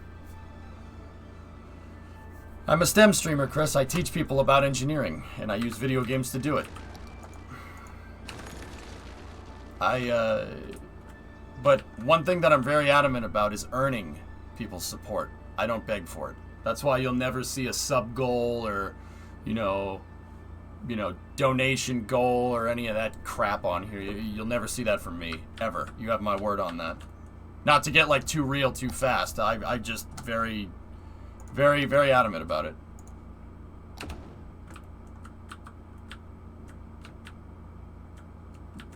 These are probably going to be useful. And now, Thug Muffin, here's the thing, dude. I don't care if people run other streams that way. I'm not trying to send a message like the people that run streams like that, where they have sub goals and stuff and tip goals. I ain't trying to piss in their cornflakes, man. The key to streaming, well, not the key. The thing about streaming is that, you know, streaming is like cooking. It's like cooking food. Some people do it professionally, some people don't. Some people do it because they enjoy cooking. You know, but if you think you're good at cooking and you want to run a restaurant, right? Everybody runs a restaurant a little bit different. You run the restaurant in ways that make you money. So, like, I don't care that other people are doing that kind of stuff. I'm not doing that stuff. I'm not trying to start some crusade against people that ask for subs or beg for subs or beg for follows or have goals and whatever. That's like sub goals or follow goals. I'm not trying to send a message there. It's more just about me. I don't want to do that. I don't want to run my stream that way.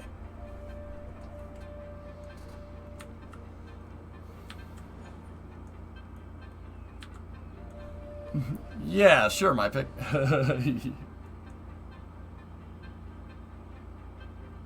Yeah, the mustache is the cherry on top.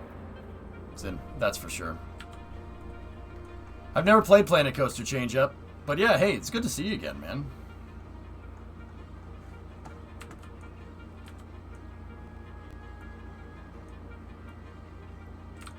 It is, Jay. Yep, experimental prototype community tomorrow.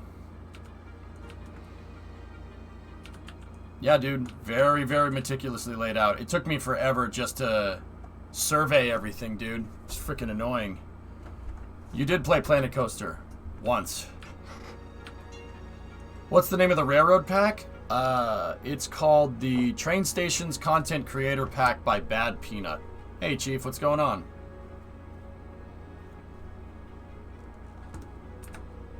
There's water problems?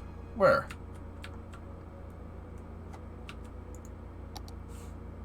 No.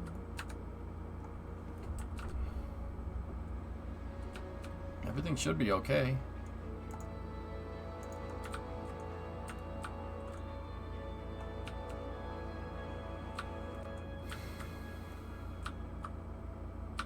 Oh, look.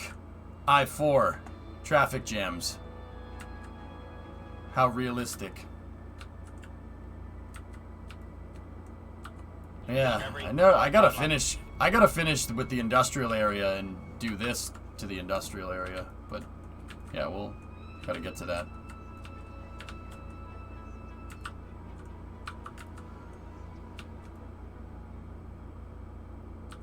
I followed? Alright, thank you.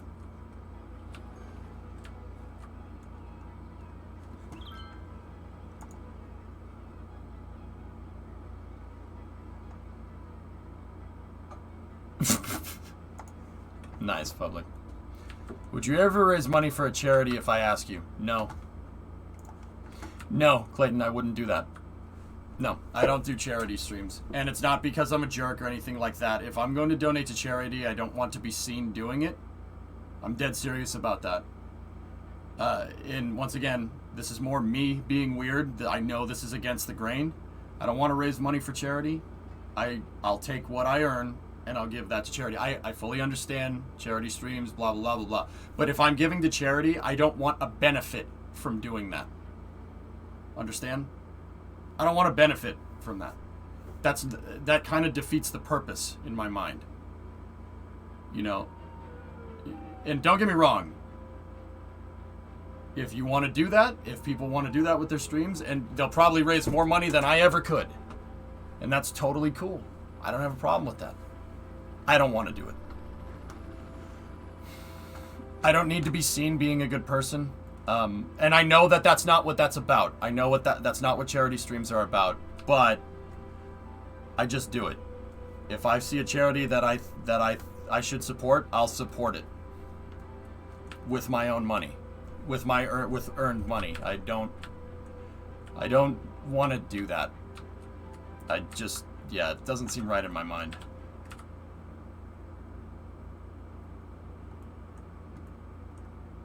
Yeah, Pace. I don't need a charity stream to donate to charity. I haven't tipped any charities in a long time.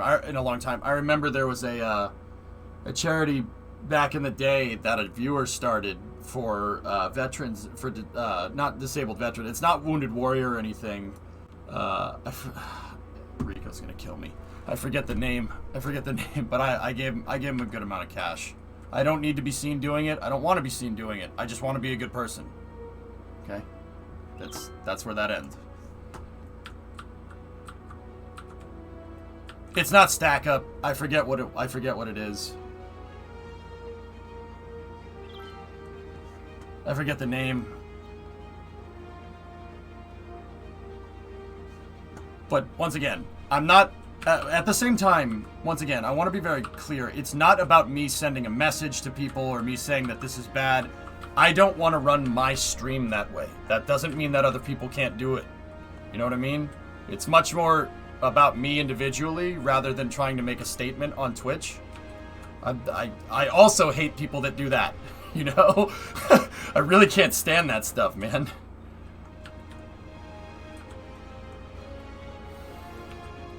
We got a little bit of an impingement right here. Discovery, go and throttle up. Yeah, it's coming along, Kelly. Sneaky gift the sub to Kerbal01.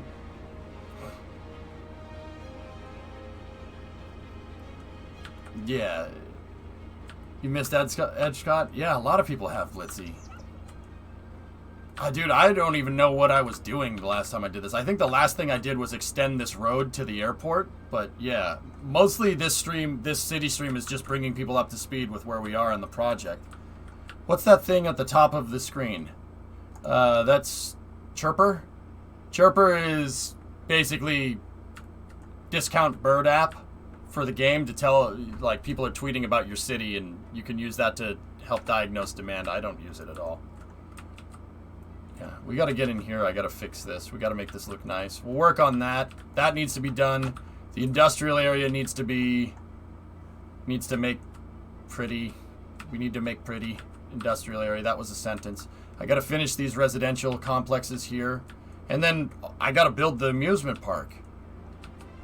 Hell, I have no idea how we're going to do that, but we'll figure something out. If I have, you do, Geeson, if you build the Space Center. That's the funny part. Want to see an interesting new intersection design? They implemented them in Rover, Pennsylvania. I drove through it. Kind of confusing, but it makes tons of sense. Just tell me where it is, dude. I'll pop it on Google Earth. Hey, geek. 29 and counting.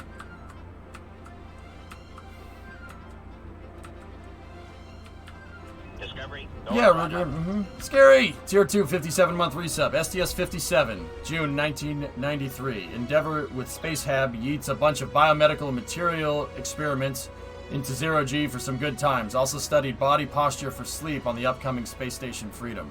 Awesome. Scary, I want to get moving on that project in August. Is that doable? Is it doable?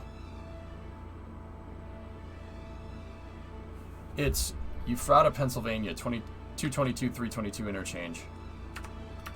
All right, let's take a look.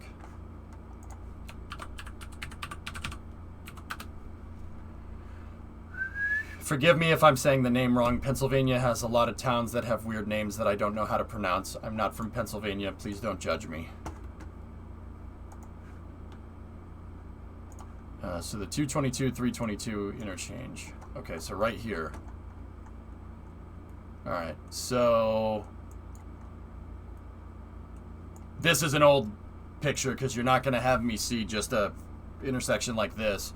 So it looks like this intersection is high traffic. Muffin? Ephrata, okay. Secrets don't make friends. If somebody asked me, Goalie, I would tell, just like what I just did, but yeah. Face, it's okay. We can update it on images. I want to show people this. So you say they built a new interchange. Here's the thing. If you guys are going to show me this stuff, I want to know why. Why would you build a new interchange here? Well, I can already tell you that there was a Band-Aid solution here. The original on-ramp for this road definitely connected right there. You could still see the road bed. And what they did was they diverted it over here. The reason why they diverted it there is because there's that having two of these was a dangerous crossing. A lot of people are using this ramp, a lot of people are using this ramp. So you make it two separate intersections. The problem with that is that if you have two separate intersections, you need two sets of lights very close to each other. But this one looks like it doesn't have it. It looks like there's a set of lights there and that's it. So they probably had traffic lights here and traffic lights here, and they put this here to have one set of lights to keep traffic flowing. There's a reason why that one on-ramp is made out of a different building material and why it doesn't match the other three. Now, I can already tell you by the condition of this road here that this road gets used a lot. The road's patched up. It's very patched up. This road gets used a lot, Muffin, doesn't it?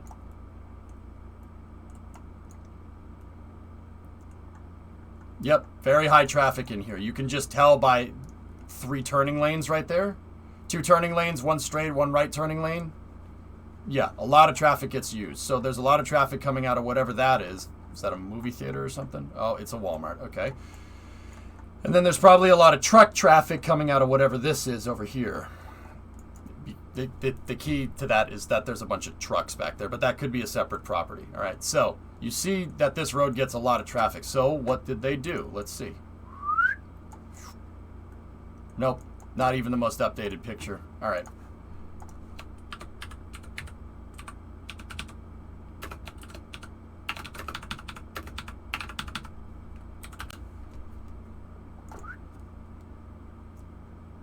They put a diverging diamond in. This is called the diverging diamond interchange. Yeah. Diverging diamonds are... Oh,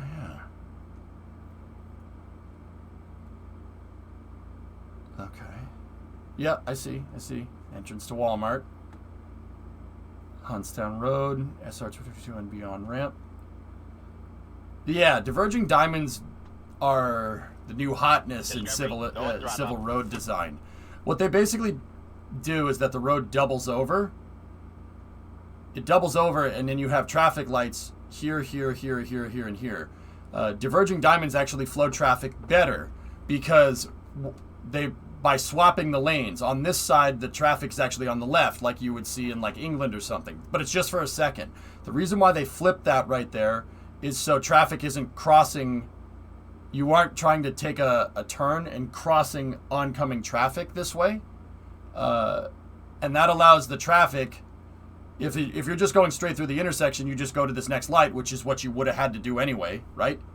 And if it separates out the traffic going up on the road from the traffic that's just moving through the intersection. This flows traffic off of the highway quicker, and it flows the traffic going through quicker. There's a problem, though. You're still going to get traffic from this. You're just not going to get as much. I can already tell you're going to get traffic because diverging diamonds don't really work very well when there's 2 conventional intersections on either side. But what else can you do? There's a graveyard right there, so you're not going to build anything there. And Walmart needs that high capacity entrance. So you're still going to get traffic. You're going to get a lot of traffic here, but it'll be less than what it was. Have you seen this game? Hey, Syrian, 76-month resub. Thanks, man. How are you? Have you seen this game? What's that, Max? Next Space Rebels? Oh, jeez.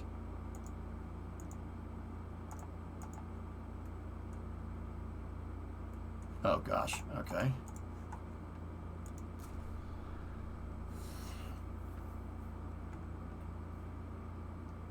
Didn't know it was a known design. Yeah, this is a diverging diamond. Diverging diamonds are cool. I've built them in cities. They do work. I've built super... Here, I'll show you. Actually, I'm going to save this. F1 is still the save key, right?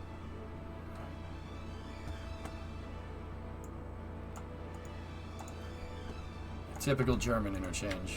Alright, I'm only doing this once. Let me guess, Sebby. Is it a roundabout?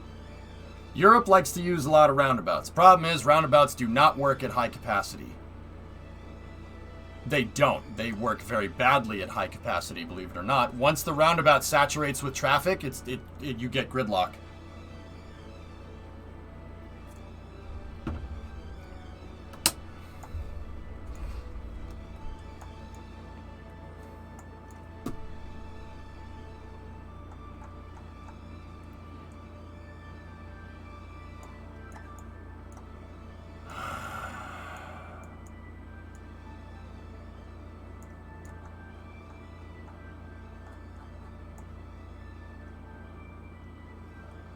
Why the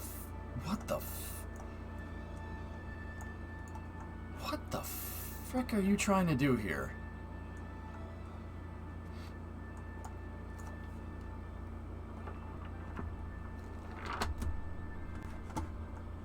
Hey Kelly, what's up?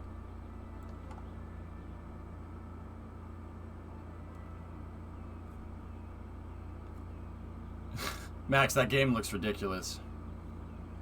If you want to see another one, check out Washington, PA, US 19 I-70 interchange. They changed it to a diverging diamond. So Sebi, and once again, this is the last time I don't want to keep doing this. I want to play the game. We're pretty much out of time anyway. So, let me pause that. Long story short, Muffin, I've made diverging diamonds in cities. They do work. You might want TMP if you're going to make a low-capacity diverging diamond. I make high-capacity diverging diamonds where the roads actually don't intersect with each other. The roads where they twist over is on elevated roads in like kind of a helix almost. Yeah, it's really... They work very well. They handle a lot of traffic. But... Alright, let me see. What does the Germans trying to do here? Okay, so...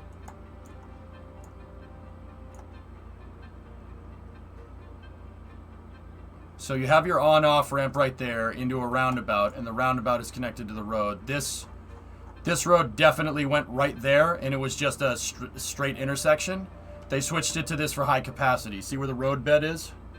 This road was originally just a two-lane, two-way, and it connected in there, and there was probably a traffic light.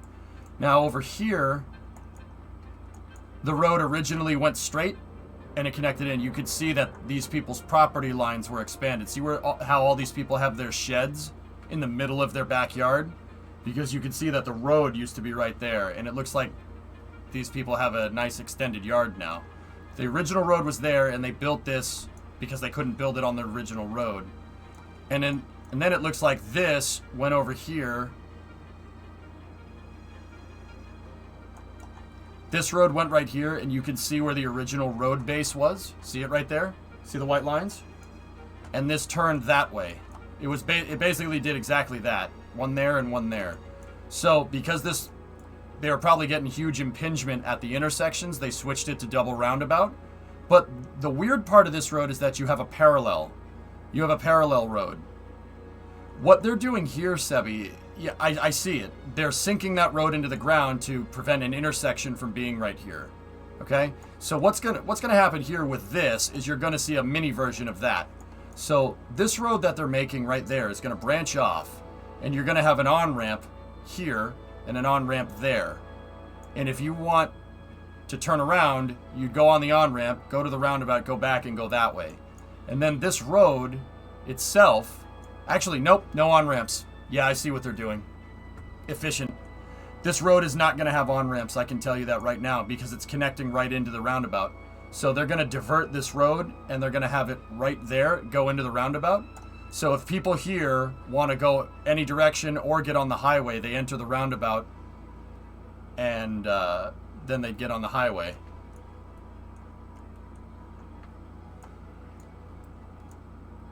I mean, I'll be honest. It might be because these roads are a little bit on the newer side, but you can already tell that the roundabout sees a lot of traffic because there's oil stains in the pavement. That's a dead giveaway for a road that gets used a lot. See the stains? Dead giveaway. And yes, I do this for fun a lot because I'm a loser, okay? I get it. Now, what I don't understand is this road right here. That road doesn't make a lot of sense because it's redundant to the roundabout. They probably had that as a frontage road. And I'm guessing that's temporary. They're going to get rid of it, and then they're going to make one of the roundabouts go down here to this industrial area that they're zoning up. They're zoning big industrial over here, so they're probably anticipating the demand. Not oil, tire marks. It's concrete, and it's a bypass. Yep, okay. So if we go back, the roundabouts probably don't exist. This road probably goes straight, and then you probably have an intersection here between the on-ramp and then that road, and then over here you just have a straight intersection. So that's a four-way, and that's a three-way. Let's go back and see. Yep. I'm good at this. I spent 3 hours looking at maps of the Netherlands and street viewing it this weekend. You're in good company here. I love doing this, Max. I like doing kind of topographical archaeology to see how roads change over time. It's how I learn. See? I see what they're doing. Yeah, this basically removes intersections. There's no intersections in this design. It's designed for high capacity flow, right? Because there's no traffic lights. That's why they sunk that road right there. Now, with that being said, what is it in anticipation of? Well, we got an industrial area, Industriegebiet Landau Ost, Industriegebiet Bornheim. Yeah. So this intersection, because there's no other way to get to these industrial areas over here, this intersection does handle a lot of traffic, and then it also handles regular traffic going into Landau and Kiesheim. Or is it Kaisheim?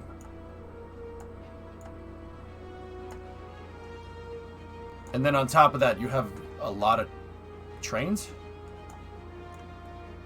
Well, you did have a lot of trains at one point.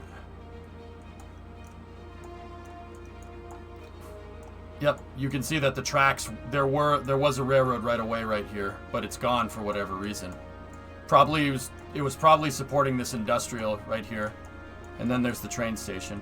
And then train tracks used to go, there used to be a freight yard here. I don't know what it was for though. See? I'm good at this. I like doing this. This is fun. Like I said, it's how I learn. That highway is the connection between Karlsruhe in the south and Mannheim-Ludwigshafen in the far north. Why are you strooping around in Stroopland? Hey, Tessa, what's going on? Yeah, I see what they're doing. They're anticipating high traffic flow for the industrial area that they're zoning right here. The thing is, it looks like they eminent domained a couple of farms there to get that done, but, you know, it's not like we need farmland or anything, right?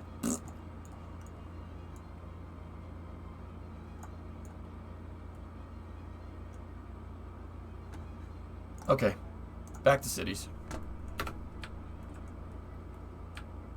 I don't want to turn this into just looking at interchanges all the time, boring. We'll check it out another time, okay? Hey, Plek, 19-month resub.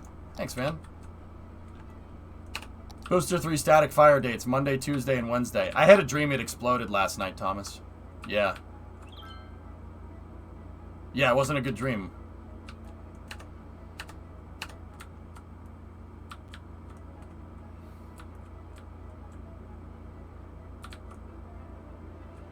Alright. Okay, change up. Thanks, Genesis.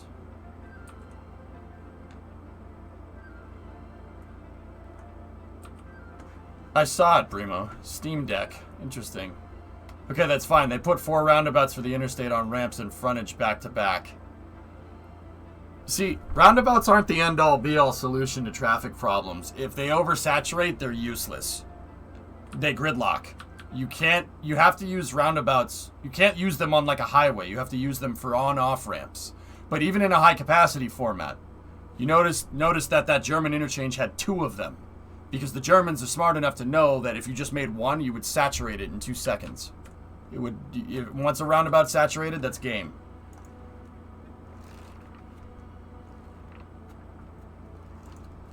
Yeah, pretty.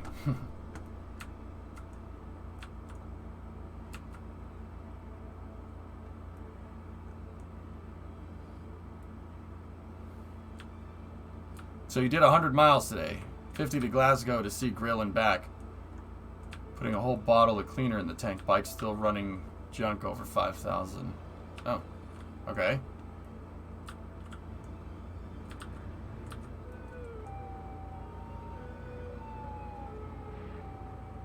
Yeah, Apatoxin. Yeah, they needed 3 roundabouts to get federal help. Oh dear. Yeah, we're getting some hard impingement here.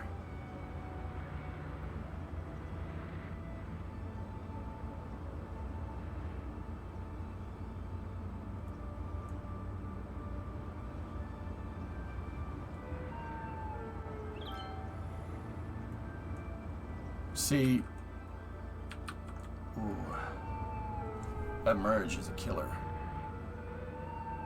Let me go into traffic analyzation mode. Why is it getting bad like that? Yep, because we have two lanes trying to merge. But merging into 4 should be fine, but it seems like everybody wants to get in the left lane. Why, though? Why do they want to get into the left lane? Everybody wants to get into the left lane because most likely the left lane here is where they need to go down the road. That's how city's traffic works. Okay, so there's 1 lane taken out of the equation. 2 lanes taken out of the equation. Now, the real question is, which one of these roads, Florida Turnpike or World's Drive, gives us more traffic flow? Yep, the left lane. Easily. Yep, okay, there's your traffic problem.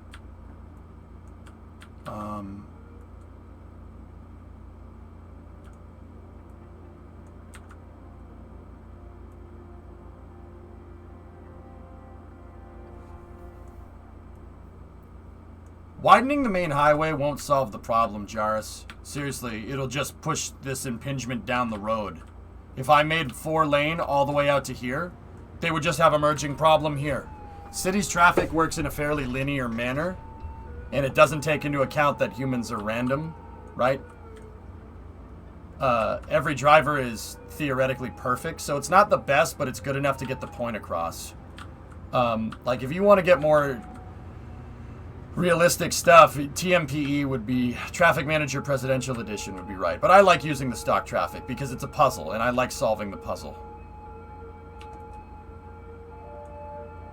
Can you space out the merge? So we got a problem. The problem is that we have a 2-lane road that wants to get into 4 lanes, and then we have a 2-lane road that also wants to get into 4 lanes. I'm not sure if spacing the merger is really going to get us what we want.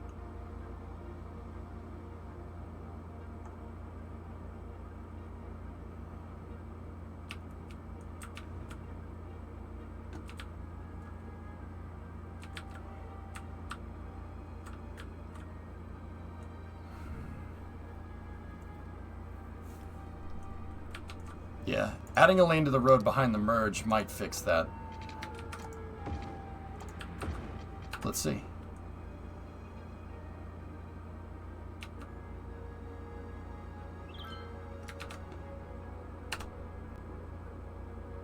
And you know what? I'll do it on the other side just because I like making it look uniform.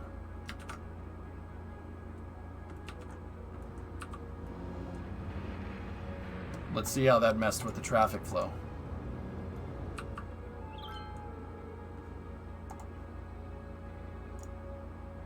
See, like, with this, guys, you can physically see the impingement. It's right there. See that right there? You have 2 lanes that's quickly spreading out into a bunch. Louisa, you're right. That's the right way to do this. In fact, making 6 lanes go into 4 probably would be actually better. Widening out both sides.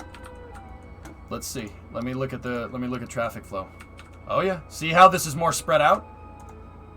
See how it's not, the lines physically, they're not taking sharp corners. Yeah, there you go. I wanted to watch Bruce Willis kick John Malkovich's butt and rescue a plane hijacked by prisoners. Instead, I got a hairdryer. Bruce Willis? Isn't that Nicolas Cage, Funsister? I think World's Drive is the primary Tessa, but I'm not 100% on that one.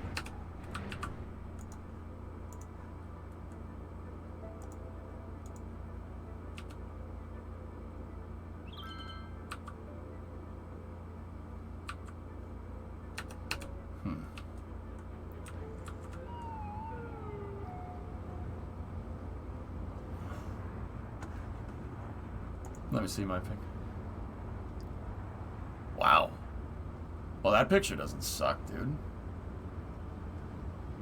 We should go there. We should go there. Yeah, to the galaxy. Yes, we should go there. That's a great picture, dude. Why go? It's coming to us. Because raisins?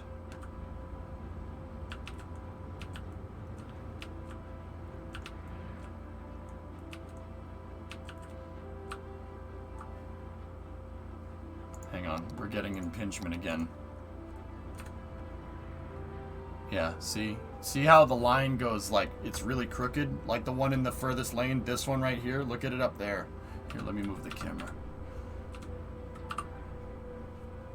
See this right here? That's what's causing this problem. It's too sharp of a corner.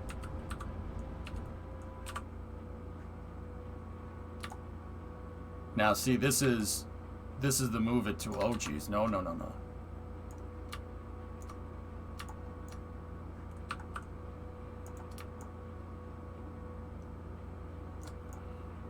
I'll sculpt it by hand, it's okay.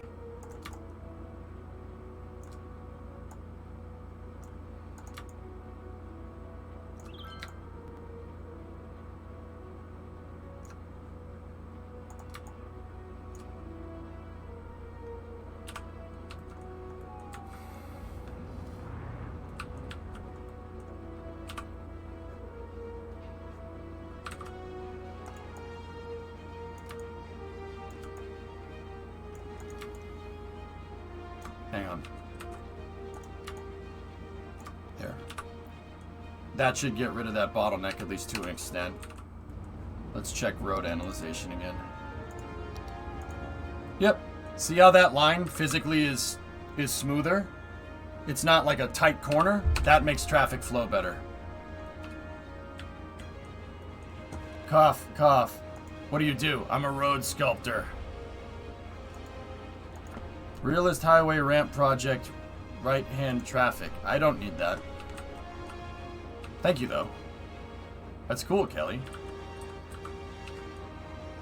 Yeah, cars have a little bit of body roll. I don't think any car in this has any sway bars in it.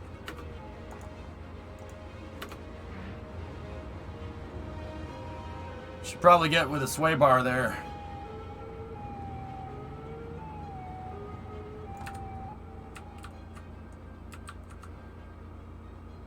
Sometimes it's just something as simple as the turn is too tight. You have to slow down for a corner.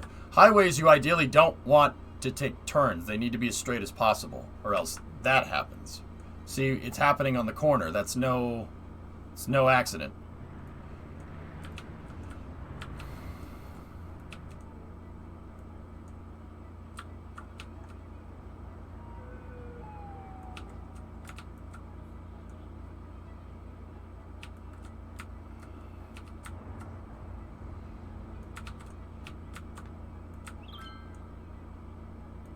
Oh, Caterpillar jam. Look, cars jam up here because somebody slowed down because they cross-merged. So right here, this is called a Caterpillar jam or a phantom jam.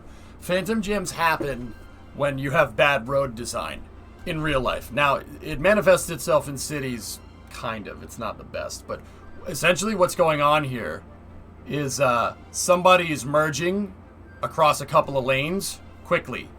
Or somebody merges in a way that's kind of unsafe and everyone steps on their brakes. And if everybody steps on their brakes, it creates a residual ripple in traffic. I call them phantom jams because no one particular thing on the road is causing the traffic jam. It's not like an accident or, a broken vehicle or something. Or a truck broke down or whatever. That's not what the problem is. The problem is a phantom. It's nothing. It's just some idiot that decided to merge across 3 lanes. Boston... That's the reason why Boston traffic is so bad. Because the road design is not very intuitive because it's old, right? And European cities, too, I guess, would be in the same boat due to the same extent, right? Sorry, I dropped something. And my headphone cable came out. So the jam is actually caused by nothing.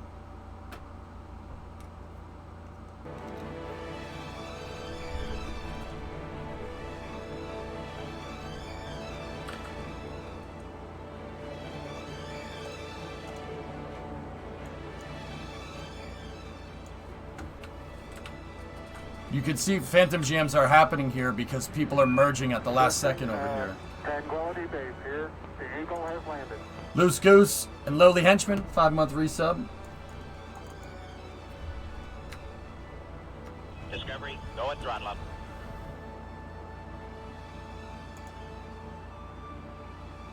That was the message from the tip. Did you know that Mortal Kombat is actually based on an old Scandinavian church song? Wait, really? Yes. Finish him.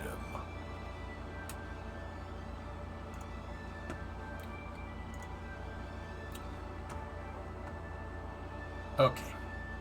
This jam is caused by music. Yeah.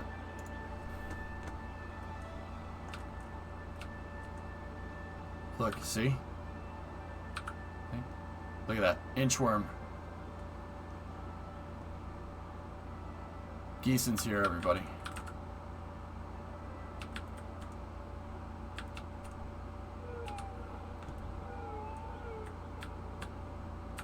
Whoa.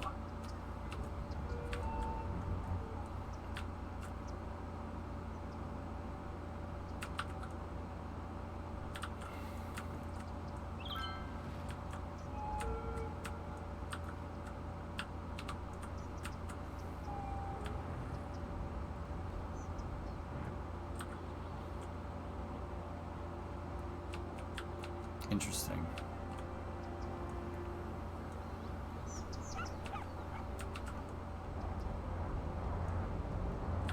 Now that's just straight impingement. That's just that's not because of any particular road pattern problem or whatever.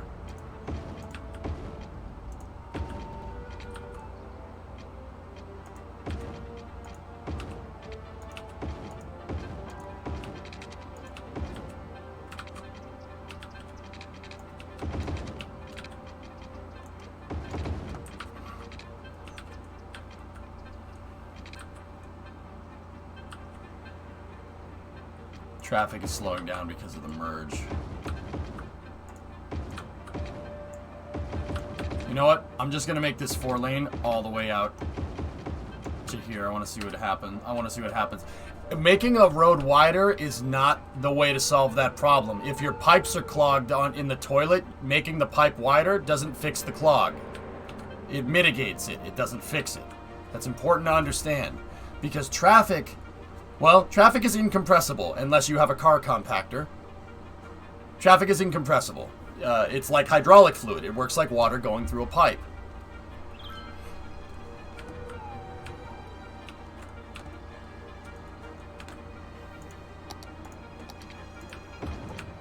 And you want to get the water, if you have a clogged pipe, making a bigger pipe isn't going to fix the reason why it's clogged in the first place. There's a time, basically what I'm trying to tell you is there's a time and a place to do this with roads, to make a bigger road. There. Making this 4-lane the whole way seems like the way to fix this, because we were getting, the traffic was trying to, we have too high of a traffic flow for a 3-lane road. Make your crap smaller? I mean, if there's a way to control bowel movements, Laglander, please tell me. I would really, really appreciate it. If there's a way to do that.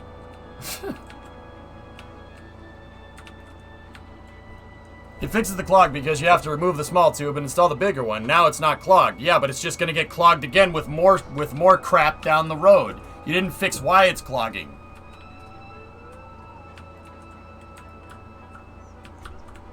Come on, Luizo. I expected better from you.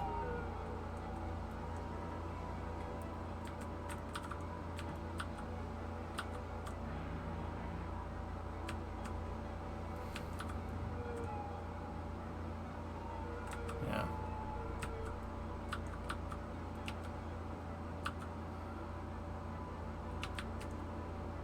Another thing that I like doing, and this is the reason why I'm dealing with the traffic here, this is the only road into EPCOT. That's the only road to get anywhere to this part of the city. That's the only one. I do that on purpose. That puts all the traffic here. That puts all the traffic here, and I can get the most out of the road. The road isn't at full capacity yet, but it's close. And this is the other thing to learn about roads. You don't need to make 4-lane highway all the time. It depends on how much. It depends on the flow rate, right? If you're trying to make a pipe work for a garden hose, right, it's going to be a little bit of a different pipe than the pipe that works for like a fire hose, right? Well, what's the difference between a garden hose and a fire hose? Well, a fire hose needs to move more water faster, right? Because it's trying to put out a fire. A garden hose you use to water the grass. You can't, I mean, you could put out a fire with one, I suppose, but not a big one. Road width is all about flow rates. It has nothing to do with, it's all about how much traffic you expect the road to move. The solution to a traffic problem is not always just, build a bigger road. They tried that in Los Angeles. It didn't work. They just built bigger roads, right, in the 90s, right? They built 405, and they built a nice big road that can move cars around a lot faster, and it immediately clogged. Oops. Havoc, cities!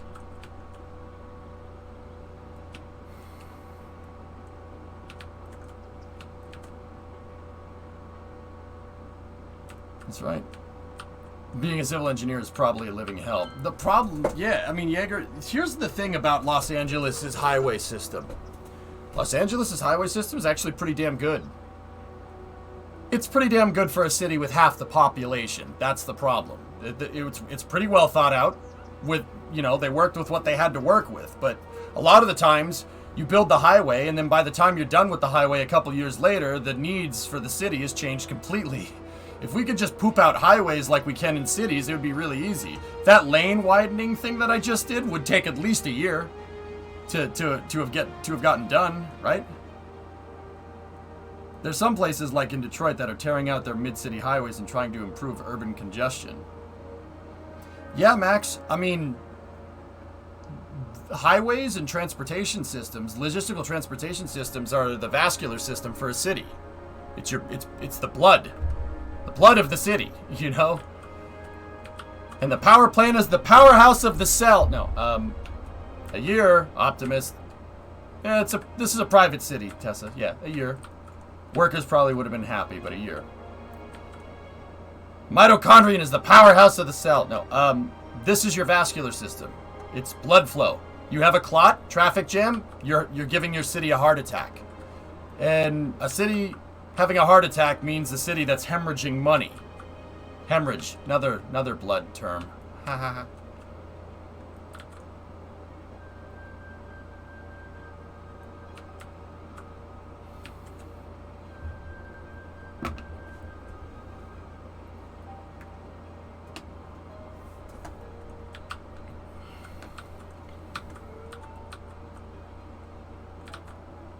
They can tackle some of the issues by zoning better. Like the UK residential and commercial areas are close together. People don't drive as far.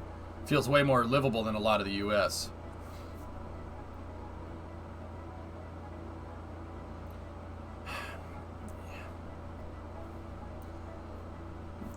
I understand, Max. Yeah, no, I get what you're saying. But that really comes down to, that's on a case-by-case basis, dude. Because you know what's messed up? Okay, so if I get in my car and I try to go west. In Boston, in any one direction, how far am I going to get in 10 minutes? Right? If I do that in Detroit and I go west, how far am I going to get in 10 minutes? Detroit, you'll probably go, I don't know, 10 miles. In Boston, you'll go maybe one. Maybe. Proximity to city entirely depends on, yeah, I mean, yeah, I guess you're right. I guess it is, I kind of talked myself into that one. It depends on the zoning, dude. It really does. That's one of the pluses, Max. I don't know if you've ever seen EPCOT, right? One of the pluses of this that Walt Disney had and the Imagineers had is to take the trains.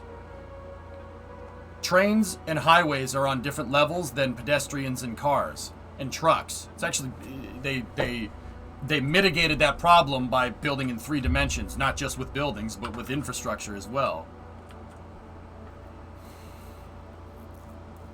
To be fair, the UK is a lot smaller than the US. You don't have room to space things out. Yeah.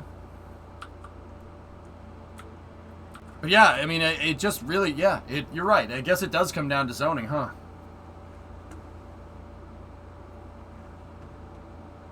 Thanks, Mike. I'm glad you like it. Oh, guys, it's 4:15. We gotta get going. So yeah, I hope you enjoyed this kind of introduction back into this. I guess, so, fellas, while I have your attention here, I'm going to I'm changing my schedule around a little bit. I know it's very rare that I do that, but honestly, nobody will notice. You won't notice a difference. I'm gonna take Mondays off now instead of Tuesdays. That's the gist of it. That's the gist of it. Tuesday, Wednesday, Thursday, Friday, Saturday, and I think I'm at a point in my life where if I want to keep going with this job, right, I need to have 2 days off so I can pursue like the other avenues to the back end part of streaming. An off day would be really good, like an off work day. So a day where I work on streaming but not actually stream, you know? Did you hear about the world record house built in China? 10-story house within 29 hours. Yeah, how quickly is it going to collapse? When I lived in Japan, you never asked how far something was, but how long did it take to get there? Traffic was always an issue. Bikes and motorcycles had the right of way. Mm-hmm. So a day for sleep. Yep. So, yeah, what I'm going to do, I'm not sure when we're going to play Cities again. Maybe we'll do it for early hours on Tuesdays because I used to play Cities on Mondays. But yeah, what I'm going to do is, well, that. Yeah.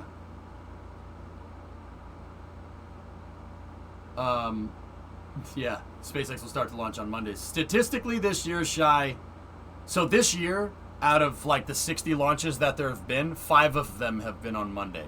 5. And that's across the whole board. I did some analysis on this. Now, keep in mind, that's just 2021. Statistically, rockets are the most likely to launch on Wednesday or Thursday, which is weird. I don't know if there's any weird correlation there, but are you going to be here for racing on Friday night? Yes, that's the other change to the schedule, Geek. On Fridays and Saturdays, I'm resuming my original schedule, so 4 p.m. to 4 a.m. I won't start on Saturdays until 4. That's just basically to make sure I don't go crazy. These Friday and Saturday streams that are like 16, 17 hours, I've been doing them for about a year and a half. Yeah, I don't need to... It screws me up a little bit. Especially, it really shows if there's a launch or something on a Saturday or a Friday or a Sunday. That really shows how badly it messes me up. I mean... The fact that I did like that long freaking stream on Saturday where, you know, we did Hunt the Streamer and everything. And don't get me wrong, I had fun. I mean, well, I lost all 3 times, so that kind of sucked. But the fact that I got up and did a stream on Sunday morning had repercussive effects that screwed up this week's Monday and Tuesday streams. So, yeah, the new schedule is... So Tuesday, Wednesday, Thursday is just going to be what we've been doing. Start at noon, early hours, Space News, Kerbal. Right? And then Friday and Saturday is going to be Space News, Kerbal, after hours. You know?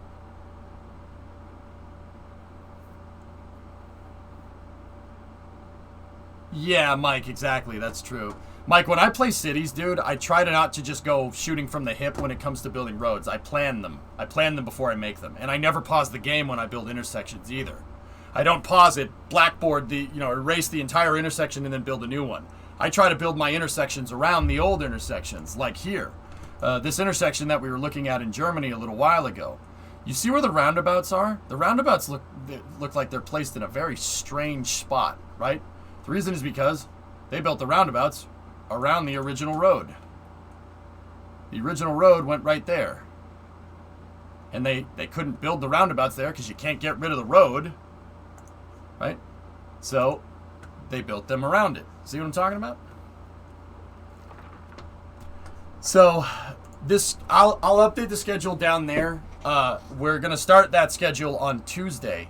But since I am taking Friday and Saturday off, I'm taking tomorrow and the day after off because Brimo and I are going to Michigan for a little bit. I'm probably going to do a truck stream on Monday. Yeah, the truck streams will probably move to Monday, if at all. And, if there's a launch on Monday, I'll just cover it. It's not a big deal. Literally the most interesting day in a while. I felt like I learned so much. Doug Muffin, that's what I do here on this stream. That's my shtick, if you will. The content is that you get to learn crazy stuff about stuff that you never thought you'd want to learn about. It's like the Discovery Channel, the old school Discovery Channel, though. That's what I'm trying to do. It's the old school Discovery Channel, so not like Pawn Stars and stuff. Like, that's not that. Like the one where you actually learn. Like Modern Marvels. You remember that? Remember that show? I loved that show growing up. I try to do stuff like that.